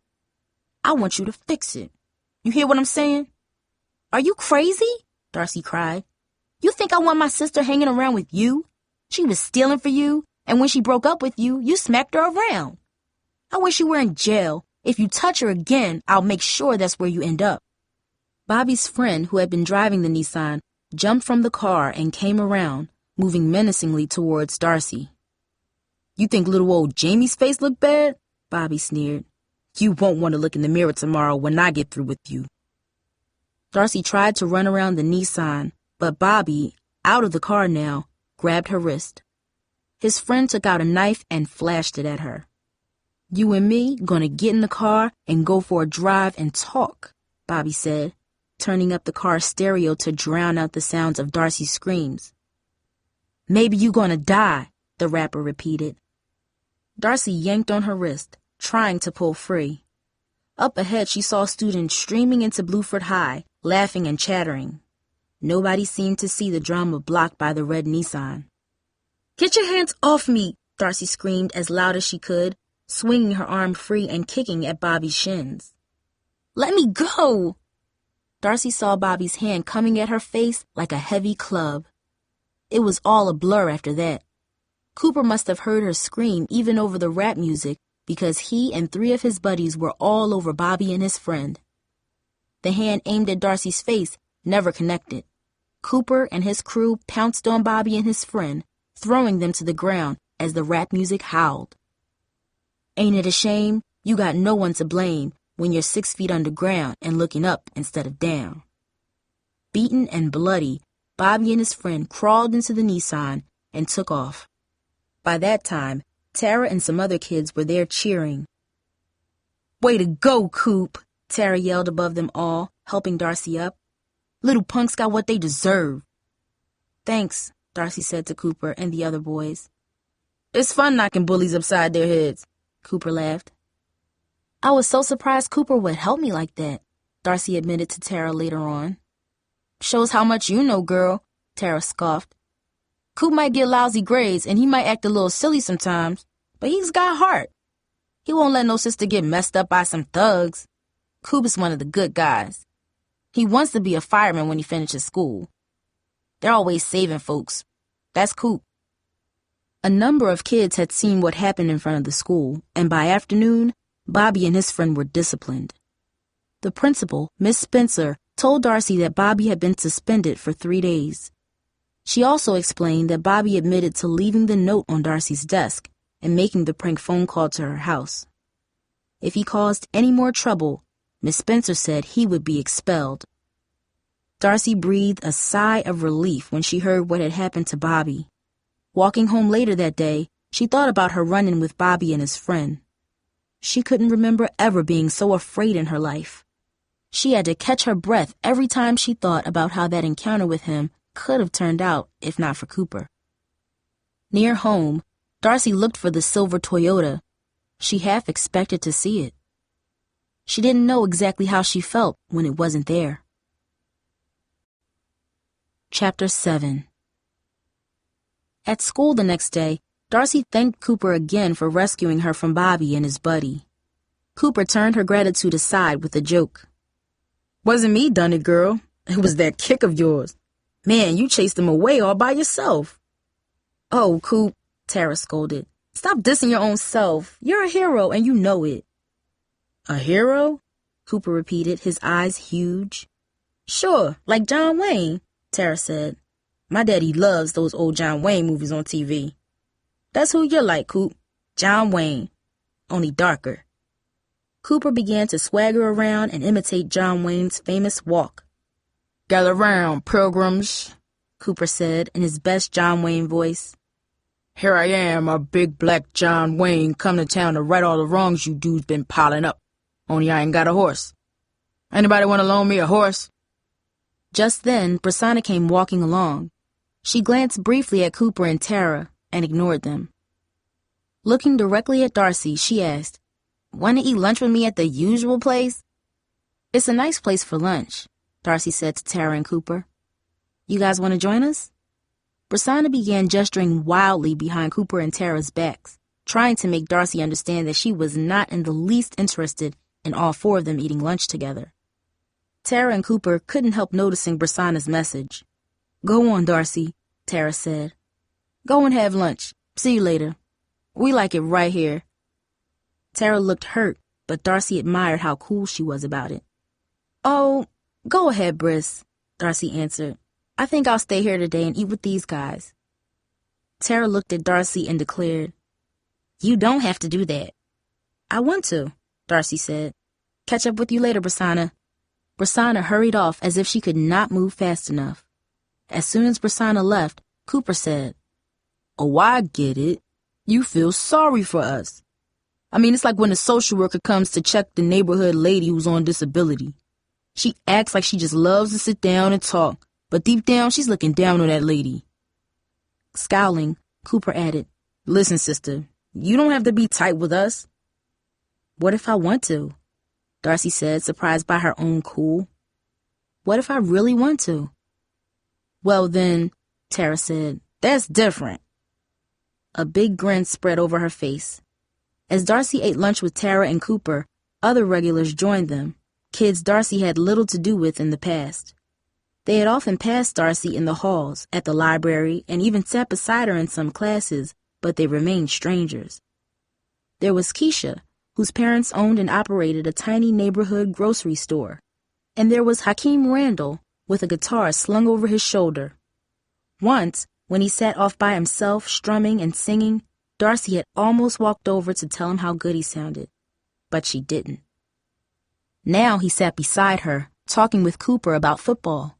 And there was also Sharif, a Sudanese boy who had just arrived at school, and Sonia, who quietly told Darcy that she had never liked Bobby Wallace. When Hakeem finished his sandwich, he picked up his guitar and started playing. It seemed when he sang and played, His shyness disappeared, but he never met Darcy's admiring gaze. He sang the lyrics he made up himself. You're starting to sound like bad dreams, the ones that have tangled my mind. I'm starting to be fearful of darkness. Seems like you come back all the time. Darcy thought Hakeem was too fine for words. When he finished his song, at last he looked right at her, but then Darcy looked away. She was as shy as he was. Yet listening to Hakeem's song, Darcy almost felt she could tell him anything, even things about her family. In all the time she was at Bluford High, Darcy had never talked to anyone, not even Brasana, about her father and the hurt he had caused. Brasana's father was a bank official. Once he was out of work for several months, and Brasana was so embarrassed she didn't tell Darcy. Darcy found out from someone else. Brasana's mother was a clothes buyer for a pricey department store. Soon, Brasana's family would have enough money to leave this neighborhood. Brasana could go to a better school, one where just about everybody was a 10. Darcy had been ashamed to talk about her vanished father. Nothing truly awful ever happened in Brasana's life. It only happened among the low-life people. In their world, fathers ran away, people drank too much, there was poverty. Darcy had hidden her pain from Brasana so Brasana would not think she was a low-life too. But Darcy ached to talk, really talk, with a friend about how bad she felt. After school, Darcy found Tara shooting baskets in the court behind the gym. Mom didn't have to go to work as early today, so Darcy didn't need to rush home. Hi, Tara. You like basketball? Darcy asked, sitting down on a bench. Yeah, who knows? Maybe it'll be my ticket to college one of these days. Sure beats flipping burgers. Darcy looked at her with surprise. I know what you're thinking, Tara said as she expertly dribbled the ball. I'm too fat. But the way I see it, that can change. Coach Williams says I have potential, she stated with obvious pride. Girl, you go for it, Darcy said. My grandmama always says, jump at the sun and you might catch a star. The two girls smiled at each other and sat on a nearby bench. It was October, but it was hot that afternoon. Soon the temperatures would cool, perhaps suddenly, but right now it was even warm in the shade. You know what, Tara? Darcy said, the words rushing out like water suddenly released from a dam. My dad just came back into our lives after being gone for 5 years. It's just weird. I don't even know what I feel. That's wild, Tara said with concern. You mean he just popped in? Out of nowhere. He started lurking around and I didn't even know it was him. I called the police and they told me it was him. He left my mom 5 years ago for somebody else, and it tore us all up, especially my sister. She was only 9 and she worshipped Dad. She's sort of been lost ever since, and now he's back, almost like a ghost of somebody you thought was dead, Darcy said. So what's your mom say? She gonna let him come back or what? Tara asked. I don't know what she's feeling. I told the police to tell him to stay away from us, and Mom seemed okay with that. He left a phone number in case we wanted to call him, but what will we say? I sure don't know what to say. Darcy shook her head. I mean, when he first left, I cried about it. And then I was mad, and I hated him. And then I didn't feel anything. Maybe just an empty feeling like there was some big hole inside me somewhere and it wouldn't close up. Darcy could not believe how much of herself she was revealing to a girl she hardly knew. It was one thing gossiping about another girl's father being a drunk, or about somebody's sister getting pregnant. But now Darcy was admitting that there was a large, dark secret in her own family that had ripped a hole so big and so deep that maybe her own little sister was being pulled into its terrible darkness. So what do you want to do? Tara asked. Nothing, I guess. I just wish it could be the way it was before. My sister Jamie, she says she wishes Dad was dead. I guess that would make it easier. I mean, I might be able to forgive him if he was dead, Darcy said, twisting the hem of her shirt. You want to talk to him? Tara asked. I'd like to ask him why he did such a thing to us. I like to hear it from his own mouth. I guess I know what happened, but I like to hear him try to explain. Maybe I want to see him squirm and be ashamed and feel as rotten as I do. But still, it'd be so horrible to actually hear it. To know this guy I hate is someone I used to love so much. You ought to see him, Tara said firmly. Get it all out. Sometimes good people do rotten things. Then they realize the mistakes they made and turn their lives around. Sometimes bad people do good things too. We had a neighbor who was real bad, a drug dealer. He gave a kidney to a little boy who was dying. And then the guy got a sickness that messed up his other kidney, and he didn't mind, because he said he can die feeling proud. He said he lived his whole life for his own rotten self, but he got the chance to die for somebody else, and he was glad. You can't give up on people, girl. You hear what I'm saying? God don't give up on us no matter what we do. So where we get off giving up on each other. But Tara, nothing he says will make it better. Don't you see that? What could he say to make it okay that he left us like that? The thought that he thinks he can crawl back into our lives and be a father and a husband again just makes me sick, Darcy said. Maybe he just passing through, girl. Wants to make amends and then go back wherever he came from. Maybe even he's sick or dying or something like that, and he wants to tie up loose ends. Lots of folks try to fix stuff when they're dying, Tara said. Darcy leaned against the brick wall of the gym and closed her eyes. She felt as if confusion and grief were overtaking her. A dry, rasping sob flew from her throat. Suddenly, she felt Tara's arms around her, warm and comforting. Into Tara's shoulder, Darcy cried big, violent sobs like nothing that had escaped her for years. We all got hurts, Tara said. If we ain't got 'em now, they'll be coming. Tara's hug was more comforting than Darcy ever imagined. It was as if she had left a small part of her sorrow with someone else, and now what was remaining would be easier to carry. When Darcy got home from school, she found Jamie more withdrawn than ever. Darcy took a deep breath before speaking. She knew that now, more than ever, she had to choose her words carefully. She didn't want to upset her sister again. Jamie, I know that you really cared about Bobby Wallace, Darcy began. I remember how you told me he gave you his picture, and he said you were his special girl, and I know that all the girls at school were probably jealous of you because you had a boyfriend from Bluford who drove a cool car. But Bobby wasn't the right guy for you. Any guy who puts his hands on you is bad news. Jamie didn't say a word. She just sat there flipping through a magazine. It hurt Darcy to even look at her blackened eye and swollen cheek, but as bad as the bruises were on the outside, Darcy knew it was the inside that was really hurting in Jamie. Mom didn't seem to notice that anything was wrong, though. She was so preoccupied with the news of Dad's return that she barely saw what was happening to Jamie. I've made up my mind, Mom said at dinner. I went through a few hours when I had a strong desire to call your father. I'm past that now. What good would it do? He'd offer lame excuses for what he did, like he always did. He'd bring up all the old stuff again, how it shamed him that I made more money than him and how that made him feel less than a man. How I didn't support him in those get-rich-quick schemes and how I wasn't the loving wife he'd always hoped for. I don't need to be brought down by all that. I understand, Mom, Darcy said. Yeah, Jamie agreed. Who wants that bum back in our lives anyway? Jamie's lower lip trembled as she spoke. Darcy saw something in Jamie's eyes, the sudden dulling of a spark of hope. A hope, however far-fetched and wild, had risen in her heart when her father came back. This much had been obvious to Darcy. The daddy who had once treasured Jamie had reappeared. Maybe by some unknown magic he could make her feel special again. Jamie would never admit to such a thing in words, but Darcy knew her well enough to see hope flickering in her brown eyes.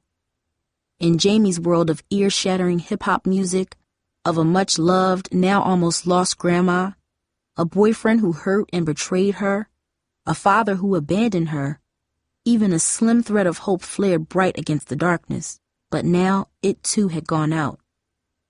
Jamie usually ate her dessert right after dinner, especially when it was Mom's apple pie, but she left the table tonight without touching it. I've got to study for a history quiz, she said. Mom seemed very pleased. Mom winked at Darcy as if to say, see, her interest in school is finally blooming. She's hitting her stride like I said she would. Darcy thought about it. She couldn't recall hearing Jamie say anything about taking history this marking period. She shrugged her shoulders, deciding to ask Jamie about that later. After Mom left for work, the drumbeat of dismal music flowed from Jamee's room again. The lyrics of the rap were drowned out by the brain-busting beat of charging rhythms. It was just as well. The lyrics were about doom and gloom. It sounded as though the music was celebrating the end of the world. Cooper agreed to drive everybody to the tidal pool on Saturday. This time, Hakeem Randall joined them, which made Darcy both excited and nervous. She was glad that she had decided to put on a little lip gloss before she left the house. Tara's mom packed 2 baskets full of fried chicken, rolls, and potato salad. The 4 ate heartily before trooping down to the water's edge. Tara and Cooper clambered onto the rocks for a better view, leaving Darcy and Hakeem by themselves. "You play the guitar really well," Darcy said. "Thanks," Hakeem said. I've seen you around school. I wanted to talk to you a couple of times, but it's hard for me to meet new people," Darcy said, watching a purple sea urchin slip through the shallow water. "Yeah, me too," Hakeem said. "I'm always saying the wrong thing or, not knowing what to say." "I guess we're sort of the same then," Darcy said, looking up at him and smiling shyly. Hakeem smiled back. "I know this is pretty sudden, but I really like to hang out with you some more. How about we go see Aladdin together, Friday after school?" "What's Aladdin?" Darcy asked, her heart thumping happily. "Oh, it's a really fly local band. They play reggae and hip-hop that keeps the audience jumping," he explained enthusiastically. Darcy's heart was absolutely galloping now. Hakeem was so close in the cramped space on the sand that she could almost feel his warm breath on her cheeks. His eyes seemed to be filled with tiny golden lights. Or was that just Darcy's imagination? She had been so sad, so miserable and bewildered over Jamee's problems, Grandma slipping away, and Dad's strange reappearance, that now, all of a sudden, Darcy felt a complete, unexpected surge of joy. "So you want to go?" Hakeem persisted. "Sure, sounds like fun. I'll ask my mom and let you know tonight." "Cool," Hakeem agreed contentedly. He smiled again, a wondrous smile.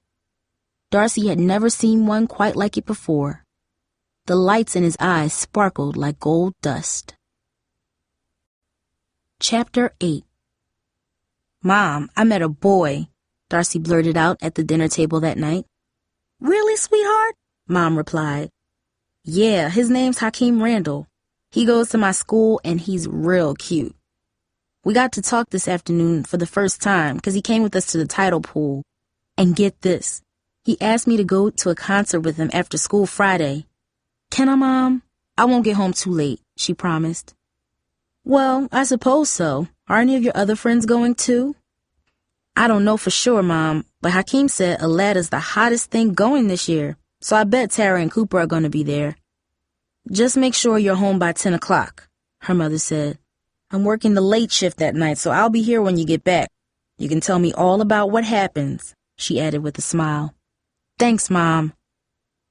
Darcy grinned and floated off, wrapped in private daydreams. Jamie, however, was not nearly so thrilled. She left the dinner table and went into Grandma's room. She hardly ever did that anymore.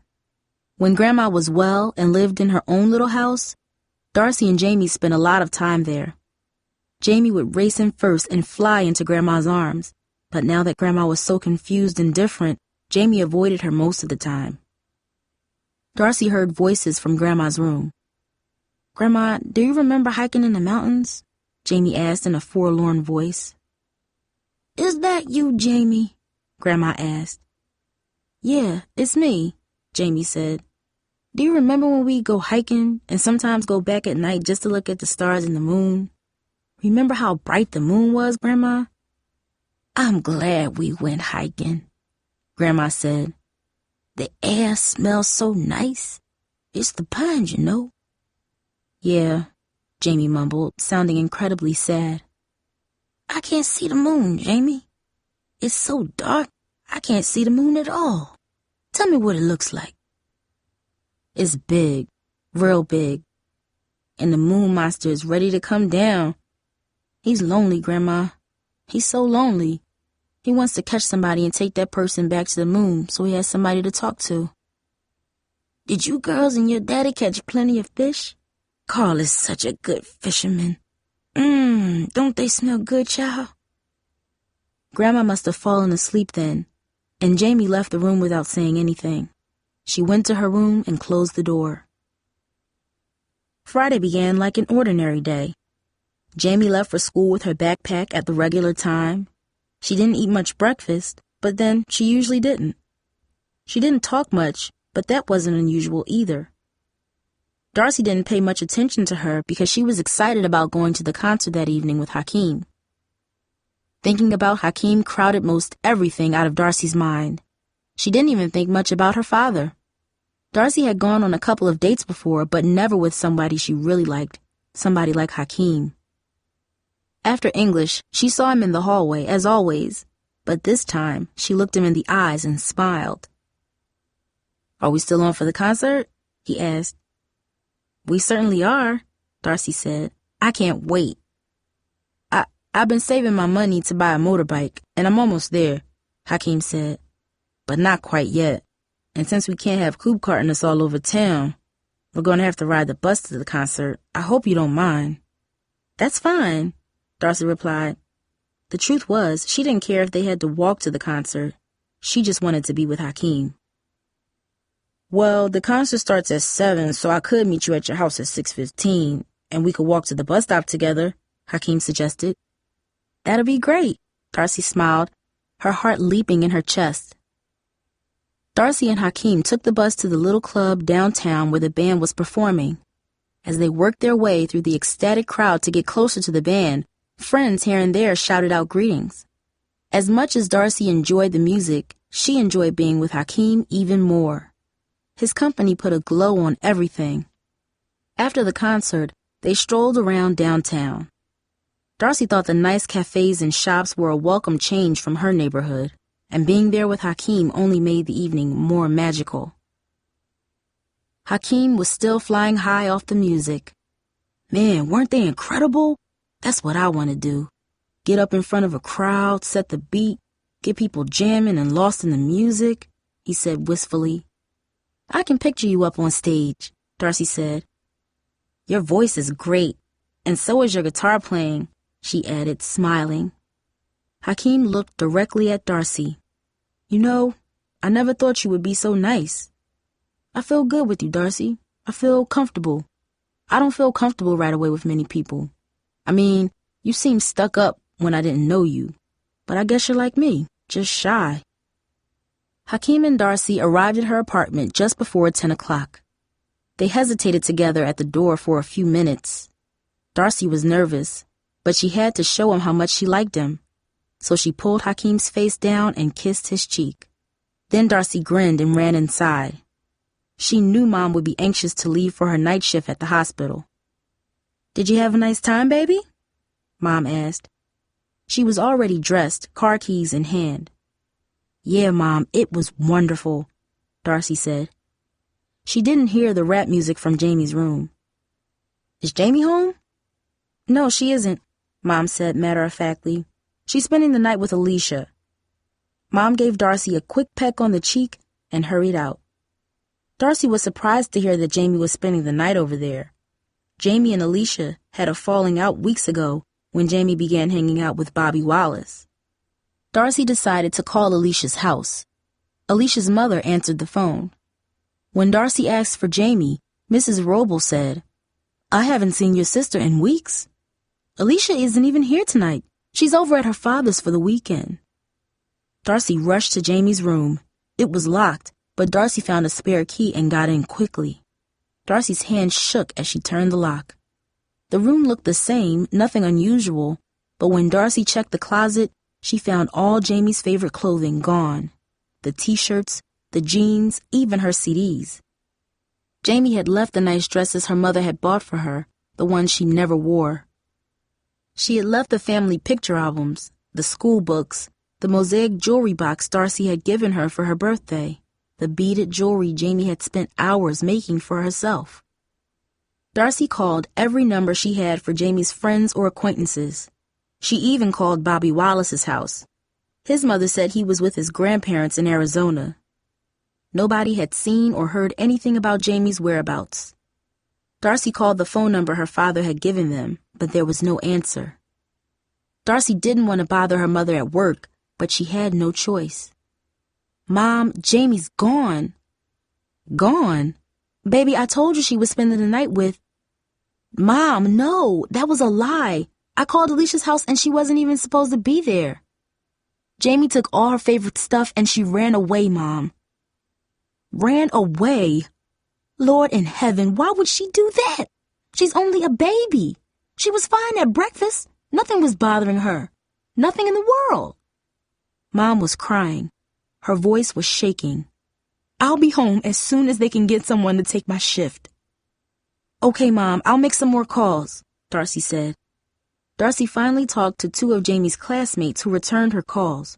They both said Jamie had been in class as usual. Nobody had noticed anything strange about her. She always sat in the back, so nobody paid much attention to her. "Was she upset or anything?" Darcy asked. Neither of the classmates had noticed anything, but then they didn't know Jamie that well. Darcy figured that Jamie had packed everything in the suitcase Mom had brought her 2 years ago. It was for the trip they had taken to San Francisco to see cousins. Jamie probably packed and stashed the suitcase in her closet without anybody noticing.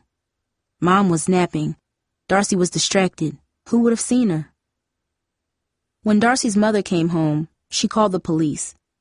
An officer came to their apartment and took a missing person report. Foul play was not suspected. It looked as if Jamie was just another runaway teenager. "Often a girl like that will hide out with friends for a few days, then surface," the officer said. "We've called around everywhere," Darcy said.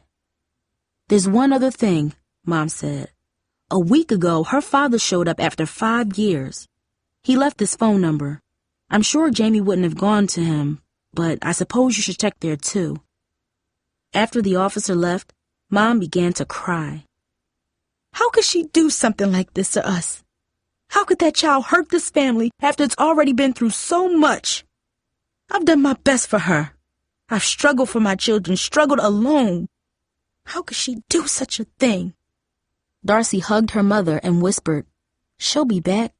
She just wasn't thinking straight, Mom. She was a happy girl, wasn't she? She wasn't doing all that well in school, but I didn't nag her about it. I didn't make demands on you girls, did I? I just let you set your own pace. I never criticized her friends or made her stop playing that loud music that gave me a headache. I gave her freedom. What did I do wrong?" "Nothing, Mom. She's probably already sorry and on her way home," Darcy said. The next day, Saturday, Darcy tracked down Cindy, one of Jamie's friends who was part of the group of kids that hung out near the school. Cindy and her mother lived in an apartment about 6 blocks west of the school. Darcy could hear the muffled sound of a TV as she walked up to the worn door and knocked. Cindy was home alone, and she looked a little embarrassed to be caught in her hair rollers and bathrobe. Darcy asked her about Jamie. "I'm not surprised that she ran. I want to do it too," Cindy said. "Jamie is sick of a lot of things. She hated school. She got problems at home. I guess all of it just got to her, so she just took off to get away. Once Jamie talked about catching a bus and just going as far as it could take her. She probably thinking there's got to be something better than what's around here. People getting shot, using drugs, parents leaving their kids. It can't all be like this." Darcy could see in her eyes that Cindy was speaking for herself as much as she was speaking for Jamie. Darcy thanked her and left. In the afternoon, Darcy got together with Tara, Cooper, and Hakeem. She told them what Cindy said. "Whoa," Cooper said. "Little girl like Jamie could get in big trouble." "Maybe she didn't get that far yet," Hakeem said. "Maybe she's still close by. Why don't we just drive around and take a look? We might see her in front of a hot dog stand or something." "Yeah," Tara chimed in. "Maybe she never even left the hood. Or even if she did take a bus downtown, maybe she lost her nerve after that. She could be sitting in the bus station right now." "Come on," Cooper said. "We can ride in my truck." They all piled in and Cooper drove slowly around the neighborhood, stopping where groups of kids gathered. Then they headed for downtown. The area around the bus station was crowded. There they found the usual mix of people, Men in shabby clothes, a few military people, and some teenagers, but Jamie was not one of them. Cooper parked, and they went into the bus station and looked at the people who sat waiting on benches. They did not find Jamie. Darcy didn't really expect that it would be that easy. Down the street from the bus station, there was a group of teenagers gathered in front of a video store. Darcy reached into her wallet. She pulled out a small photograph of Jamie that Mom had taken last year and walked over to them. Hakeem, Cooper, and Tara followed her. "We're looking for my little sister. She disappeared yesterday and no one knows where she is. Here's her picture. Anybody seen her?" Darcy asked. The kids leaned in close to get a good look at the tiny photograph. One boy with a shaved head studied the picture carefully. "Try looking down the canyon," he said. "Lots of kids and runaways head down there at night." "Thanks, man," Hakeem said as the boy walked away. "The canyon?" Tara asked, unable to hide the alarm in her voice. Darcy had heard of such a place before, but only in news reports and rumors about drugs and crime. "That place is no joke," Cooper explained. "Let's hope she ain't there." A cold breeze began to blow as they climbed back into Cooper's truck and headed toward the canyon on the outskirts of the city. The sun was getting lower, and a thick line of clouds was beginning to crawl into the sky from the west. Darcy felt a sudden chill. She tried to convince herself that Jamie was somewhere warm and safe, but as the truck got farther and farther from the neighborhood, Darcy shuddered at the thought that her sister might be alone in the cold and darkening hills. Chapter 9. "Your sister's not going to be in a canyon hanging with those losers," Tara scoffed. "They do drugs and fight and—" "I just want to make sure," Darcy said, swallowing hard. Cooper drove into the park, and the four of them walked down toward the canyon, toward the murmur of voices and the smell of marijuana. "Look," Cooper said, "let me do the talking, okay?" He led the way. Darcy couldn't make out the faces of anybody in the canyon. Many wore ponchos or were wrapped in blankets against the night's chill. Garbage bag tarp sheltered a pair leaning against a pine tree. Cooper passed Jamie's picture around and then returned to the other three. "She's not here. Never was." They were straight up with me. "I'm so scared," Darcy said as they walked back to the truck. "What if we never find her? What if she just disappears like those kids you see pictures of on flyers, the ones who disappeared years ago? What if we never even find out if she's dead or alive?" Hakeem put his arm around Darcy's shoulders and pulled her gently against himself. "Don't think that way. She's gonna be back. She's just hanging out somewhere." "She took all of her favorite clothes," Darcy cried. "Kids do stupid things, you know," Hakeem reminded her. "Yeah," Tara agreed. "I ran away when I was about 13. My dad is really strict, and I wasn't having any more of it. You hear what I'm saying? I was out of there. I hid in my cousin's basement for 3 days. Then they found me and hauled me back home, and my dad took off his belt and whooped me silly. He goes, 'This is 'cause I love you, Tara Lucille.' Then he whooped me. I couldn't sit down for a week after that, but I was sure glad to be back home." They drove around for another hour, looking at every forlorn and spaced-out kid they saw, but there was no sign of Jamie, and finally Cooper and the gang headed back to Darcy's apartment. "It'll be okay, Darcy," Hakeem said as they pulled up in front of her apartment. He leaned over and brushed a kiss over Darcy's ear. "I'm praying for you and your sister. It'll be okay." Darcy was getting out of the truck when she saw the silver Toyota across the street. Darcy's father got out when he saw her. "Who's that?" Hakeem asked as the heavy man approached them. "That's my dad," Darcy said, feeling her palms begin to sweat. She had not spoken to him since he had gone. "But I thought he left your family years ago," Hakeem replied. "He did," Darcy whispered. Hakeem looked surprised, and Darcy wanted to explain everything to him, but not now. Hakeem seemed to take the hint, and she was grateful that he didn't ask any more questions. Darcy stared at her father in the brightness of Cooper's headlights. His face was puffy and swollen, and his eyes were red. Darcy couldn't help thinking he looked like the loser of a boxing match that had lasted for years. "I know I shouldn't be here," Carl Wills said, but the police called me about Jamie being missing. Darcy was torn between the small signs of familiarity, the soft brown eyes like tawny velvet that had been so comforting when he told her bedtime stories, and the bloated face that bore no resemblance to the person he once was. Darcy had often wondered what she would say to her father if she ever met him again. She had wondered what wild, conflicting emotions would whirl through her heart, but now, in her sorrow and worry over Jamie, there was little emotion over meeting her father. Darcy simply stared at him the way tourists might stare at a monument they were curious about. Finally, Darcy's father said in a deep, anguished voice, "It wasn't over me coming back, was it? That isn't what made her run, is it? May God strike me dead if I'm the cause of it." Darcy couldn't speak. She was grateful to Hakeem for standing beside her. He waved to Cooper and Tara to tell them to drive away. "Call me as soon as you know anything," Tara called. "Good luck, Darcy," Cooper added, before driving off. Hakeem took Darcy's hand and said, "Darcy, if you don't want to talk to your father, I will. I'll find out if he knows anything about where your sister is." Darcy hesitated for a moment, and Dad finally spoke up. "We could go somewhere and talk," he suggested. "Me, you, and your friend. There's a diner not far from here." "What do you want to do?" Hakeem asked Darcy in a gentle voice. Darcy nodded. "I'll go," she said. She and Hakeem squeezed into the front seat of her father's car. Judging by the clutter on the back seat, he had been living there. Shirts and pants were piled up next to stuffed bags and boxes. Darcy sat there, her mind caught up in memories of birthday parties, rides on roller coasters, trips to the zoo. Dad holding her over his head while she screamed with joy. Of the night when they knew he was gone. Mom sobbing. Jamie screaming. Of the hopes that he would return in the slow, painful way all hope died as time built impenetrable barriers.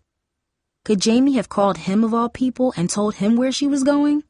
Could she have betrayed everyone who loved her to get close to a man who had only loved himself? The three of them found a booth way in the back corner of a diner. Darcy could not bear to look at her father, so she stared into her glass of soda. "Have you heard anything from Jamie?" Hakeem asked Carl Wills. "No, nobody called me, just the police. They said she ran away and asked if I knew anything. I didn't even know she was gone," he said, taking a gulp of coffee.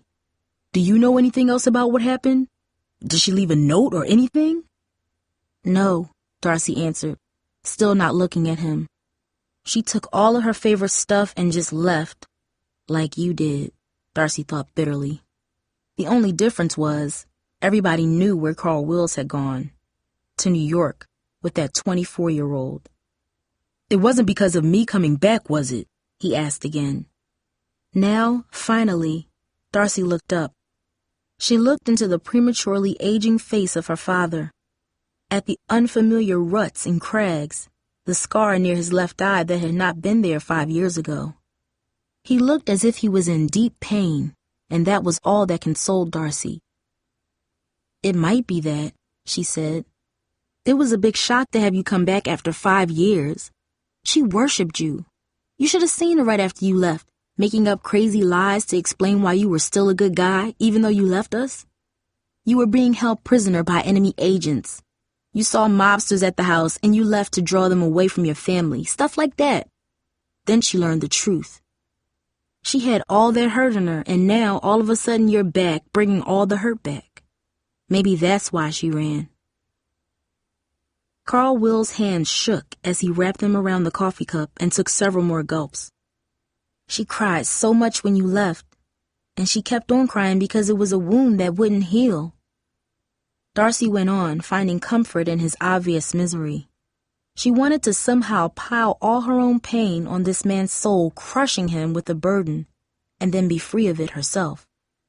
Hakeem leaned over to Darcy and quietly said, "You want me to wait outside? Maybe there's something private you want to say to your father." "Yeah," Darcy said. Hakeem got up and left the coffee shop. A damp breeze rushed in after him, mixed with the smell of approaching rain. "I used to wonder what I'd say if I ever saw you again," Darcy began in a flat voice. "I guess I just want to know why you did it. Left, I mean. Darcy expected a roll call of excuses. Mom's shortcomings, his advancing middle years, his failures at his third-rate jobs, perhaps that he'd been seduced by a wily young woman at a low point in his life. There ain't no easy answer, Darcy, Dad began, lowering his head. I wish I could give you one, but I can't. You can't think of anything? Nothing at all? Darcy asked, her voice rising. After all these years, you have nothing to say? Darcy watched as her father straightened himself up in the booth. His face looked like an honest one to her for some reason, but she didn't know if it was a disguise. Darcy, Dad went on, I've suffered for all the suffering I brought on you girls and your mother. You might not believe that, but it's something I've had to live with every day, and I still do. I'd do anything to be able to take back those 5 years, but I can't. When I left, I told myself that your mother was a strong woman with a fine job. She'd do all right without me, maybe better. Her mother was strong too. She'd help. You girls were doing well, and I told myself it was my time to be happy. And so I left. He took a deep breath, wiped his eyes, and continued. Darcy, I am so sorry for the pain I caused you. Nothing I can say right now is going to take that away, and I understand if you never forgive me. But I'm here for you. You might not believe me, but it's true, I'm here. Darcy looked at him, unsure what to believe. She couldn't make her father into the noble character she once thought he was. She couldn't wish that fantasy man back into existence. Not all her sorrow could fix what had happened. Not all his guilt could change the past. Darcy shoved her empty glass away and got up. She thought she heard her father mumble something about being sorry as she ran towards the door, pushed it open, and fled into Hakeem's arms. Darcy had a half-hearted hope that Jamie would be home when she got there, but she wasn't. Not only was there no Jamie, there was no further information on her either. Darcy wanted the world to stop until Jamie returned, yet she knew the next day would come just like any other. Mom's bosses expected her at work, and classes would still be held at Bluford. It all seemed like part of a cruel joke, Darcy thought. Darcy fed Grandma some stew, and then pudding. She sat with her for a little while. Grandma said little today. She mumbled something about it being a mistake to move back to Alabama with Aunt Letitia. She said she heard wind blowing, even though there was no wind. Finally, she drifted off to sleep, and Darcy went into the living room with her mother. I saw Dad tonight, Darcy said. You what? He was parked across the street when I got home with Hakeem. The police called and told him about Jamie. He wondered if there was any news, Darcy explained. Did you say anything about us? Mom asked in a shaky voice. Before Darcy could answer, her mother continued. I mean, did he ask if everything was the same? No, he didn't ask, and I didn't tell him anything. I didn't tell him about Grandma being sick or anything. He doesn't deserve to know our business. He has nothing to do with us anymore, Darcy said coldly. He looks awful, Mom. He's put on 60 pounds at least. You wouldn't know him. I'm glad he thinks he caused Jamie to run away, because he did in a way. I'm glad he's suffering. He deserves it. Oh, baby, don't let the anger eat you alive, Mom cautioned. I asked Dad why he left us, Darcy said. I imagine he gave you an earful, Mom sighed. He says he's sorry and he wishes he could take the 5 years back. He even said he's here for me, whatever that means, Darcy said bitterly. Why, then there's good still left in him. Only someone with good in him could feel that much guilt, Mom replied. Don't you know, baby, truly evil people never feel guilt at all? It doesn't matter anymore, Darcy sighed. I don't care what he thinks about anything. I just want my little sister home. I want Jamie home, Mom. I mean, there's so little left of our family that we can't lose another piece, don't you see? Darcy began to cry, her tears turning into wrenching sobs. Grandma is so sick. And Mom, I just want Jamie home. Chapter 10. Sunday was rainy and cold. The chilly wind from the night before brought in a thick, dark blanket of clouds. By midday, the sky looked like doom, as if it had never been blue and never would be blue again. Darcy could not remember a time in her life when she had been so depressed, except for when her father had left. But even then there was anger mixed with grief. Now there was only sorrow and relentless fear. She couldn't find it within herself to blame Jamie for what she'd done. Jamie was hurt, and in her own mind it must have seemed there was nothing to do but try to outrun the pain. Darcy felt so helpless. She felt as if she was staring through a solid glass wall and watching her sister drown in a distant sea. By midday, the rain had stopped and the temperature fell rapidly. Darcy shuddered at the cold, praying Jamie was somewhere warm and safe. Mom reluctantly left for work at 3 o'clock, instructing Darcy to call if she heard anything about Jamie. "I'll try and leave early, baby, but I'm afraid I'll lose my job if I call out sick," she explained as she went out the door. Just after dinner, the sky began to clear, and the moon broke free of the clouds. Darcy watched it slowly rise and begin to cast its ghostly light through the window of the apartment. It had been 2 days since she had seen Jamie, and with each passing second, she grew more nervous. "Jamie?" Grandma called from her bedroom. "Jamie's not here, Grandma. It's me, Darcy," she said, sitting next to her grandmother. "Did Jamie tell you about the nice time we had in the mountains?" Grandma asked. Darcy glanced at her grandmother. "No, Grandma," Darcy said softly. "Oh, what a time we had. Just the two of us. We went to the mountains and ate fried fish and listened to the wind in the trees. You should have been there. She was so happy. She laughed and laughed," Grandma recalled. Darcy nodded, and Grandma's voice rambled on, describing adventures that had happened many years ago as if they had happened yesterday. It gave Grandma joy to imagine happier days, so Darcy never had the heart to bring her back to reality. "We walked to the spot where it looks like somebody just took the trees and twisted them. Jamie said maybe the moon monster did it," Grandma laughed. Darcy glanced at her watch. It was 9 o'clock, and there was still no word from Jamie, the police, or Mom. Frustrated, Darcy got up and helped Grandma to the bathroom and then into bed. Grandma was still smiling just before she went to sleep. "You know what Jamie said to me yesterday when we were hiking in the mountains?" Grandma asked in a confidential whisper. "What, Grandma?" Darcy asked. "She said, 'I'm so happy, Grandma. I'm so happy I feel safer here than anywhere in the whole world.'" After Grandma went to sleep, Darcy walked through the silent apartment, and then, suddenly a wild thought came to her. What if Jamie had not gone downtown at all? What if she had gone to the mountains she loved so much? Maybe there was some strange truth in Grandma's dream. Darcy ran to the phone and called Tara. "I need a big favor. Can you and Cooper come over right away? You could stay with Grandma while Cooper drives me to the mountains. I think that's where Jamie may be." "Sure, just hold on, girl," Tara said. Darcy hung up and just stared at the phone. Then, with her hands trembling, she picked up the phone and called her father. "We're leaving for the hiking trail in the mountains to look for Jamie," she told him. "I'll be right there," he said.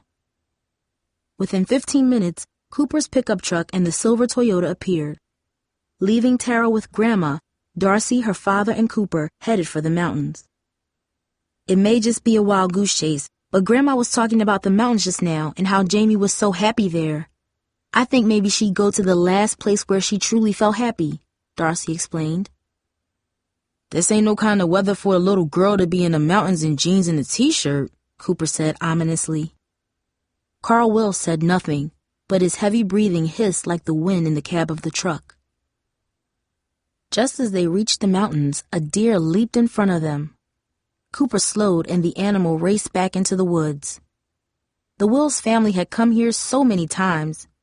Darcy thought she remembered every twist and turn. But now, in the darkness, with so much time past, it looked strange and unfamiliar. She turned to her father and asked in a frightened voice, "Do you remember where we used to hike?" about a half a mile up this road," he said.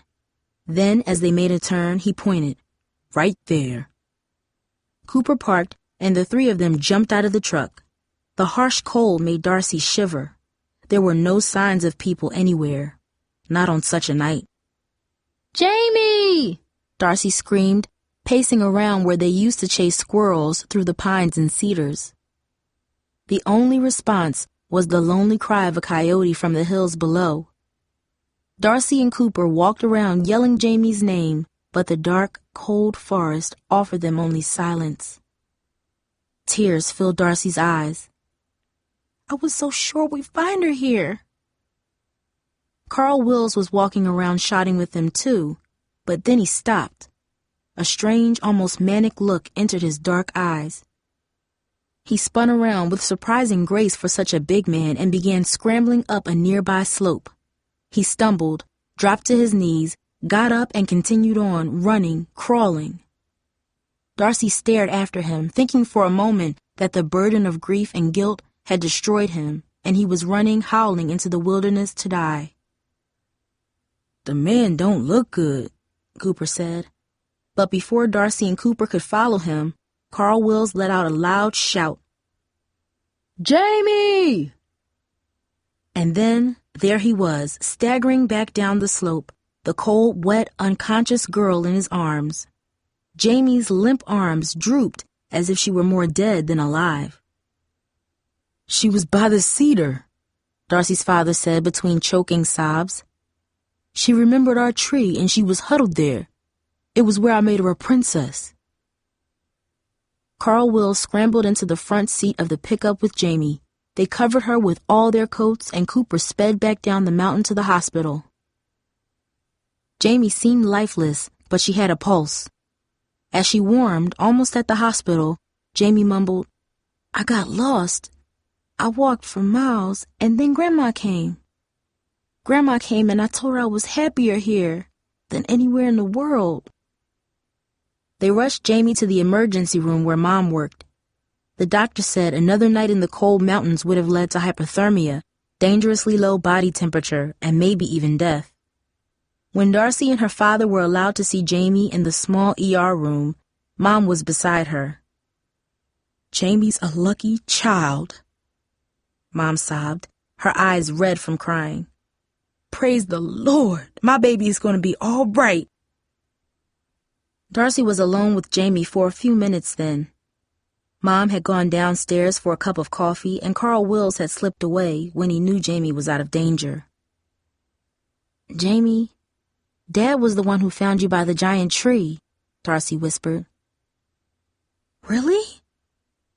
Jamie's eyes filled up. "I'm sorry I ran off like that. I'm sorry I worried everybody." Darcy leaned over, kissed her sister, and then joined Cooper in the waiting room. It was time to go home and let Jamie rest. In the morning, Mom would bring Jamie home with her. "I need a soda or something," Cooper said. "Let's go to the cafeteria for a second." As Darcy walked with Cooper, she had a pang of regret about her father. She wished she had said something to him about how good it was that he remembered just where the giant cedar was. That counted for something, didn't it? If after all this time he remembered a little thing like that, then maybe he hadn't put his family completely out of his heart. As Darcy and Cooper entered the cafeteria, Darcy saw them, two people in a far corner, heads bent, talking. They both looked weary and aged beyond their years. Darcy's mother was weeping softly. When Darcy's father reached out and gently cradled Mom's cheek in his hand, Mom didn't pull away. She didn't smile or embrace him or anything like that, but she didn't pull away either. Watching them, Darcy remembered Tara's words. Sometimes good people do rotten things, then they realize the mistakes they've made and turn their lives around. You can't give up on people. God don't give up on us no matter what we do, so where we get off giving up on each other? Darcy nodded and left her parents alone. Her world seemed to have shifted over the past few days. Her sister was safe, and 3 new loyal friends had come into her life unexpectedly when she needed them most. Walking out into the cold darkness with Cooper, Darcy smiled to herself. Something new was thundering in her soul. It felt like hope. This has been a Townsend Press production from the Bluford series of books, Lost and Found, written by Anne Schraff and read by Shana Walker. This audiobook was produced by Audiobright and features the music of Kenyon Whittington. For more information, visit our website at townsendpress.com.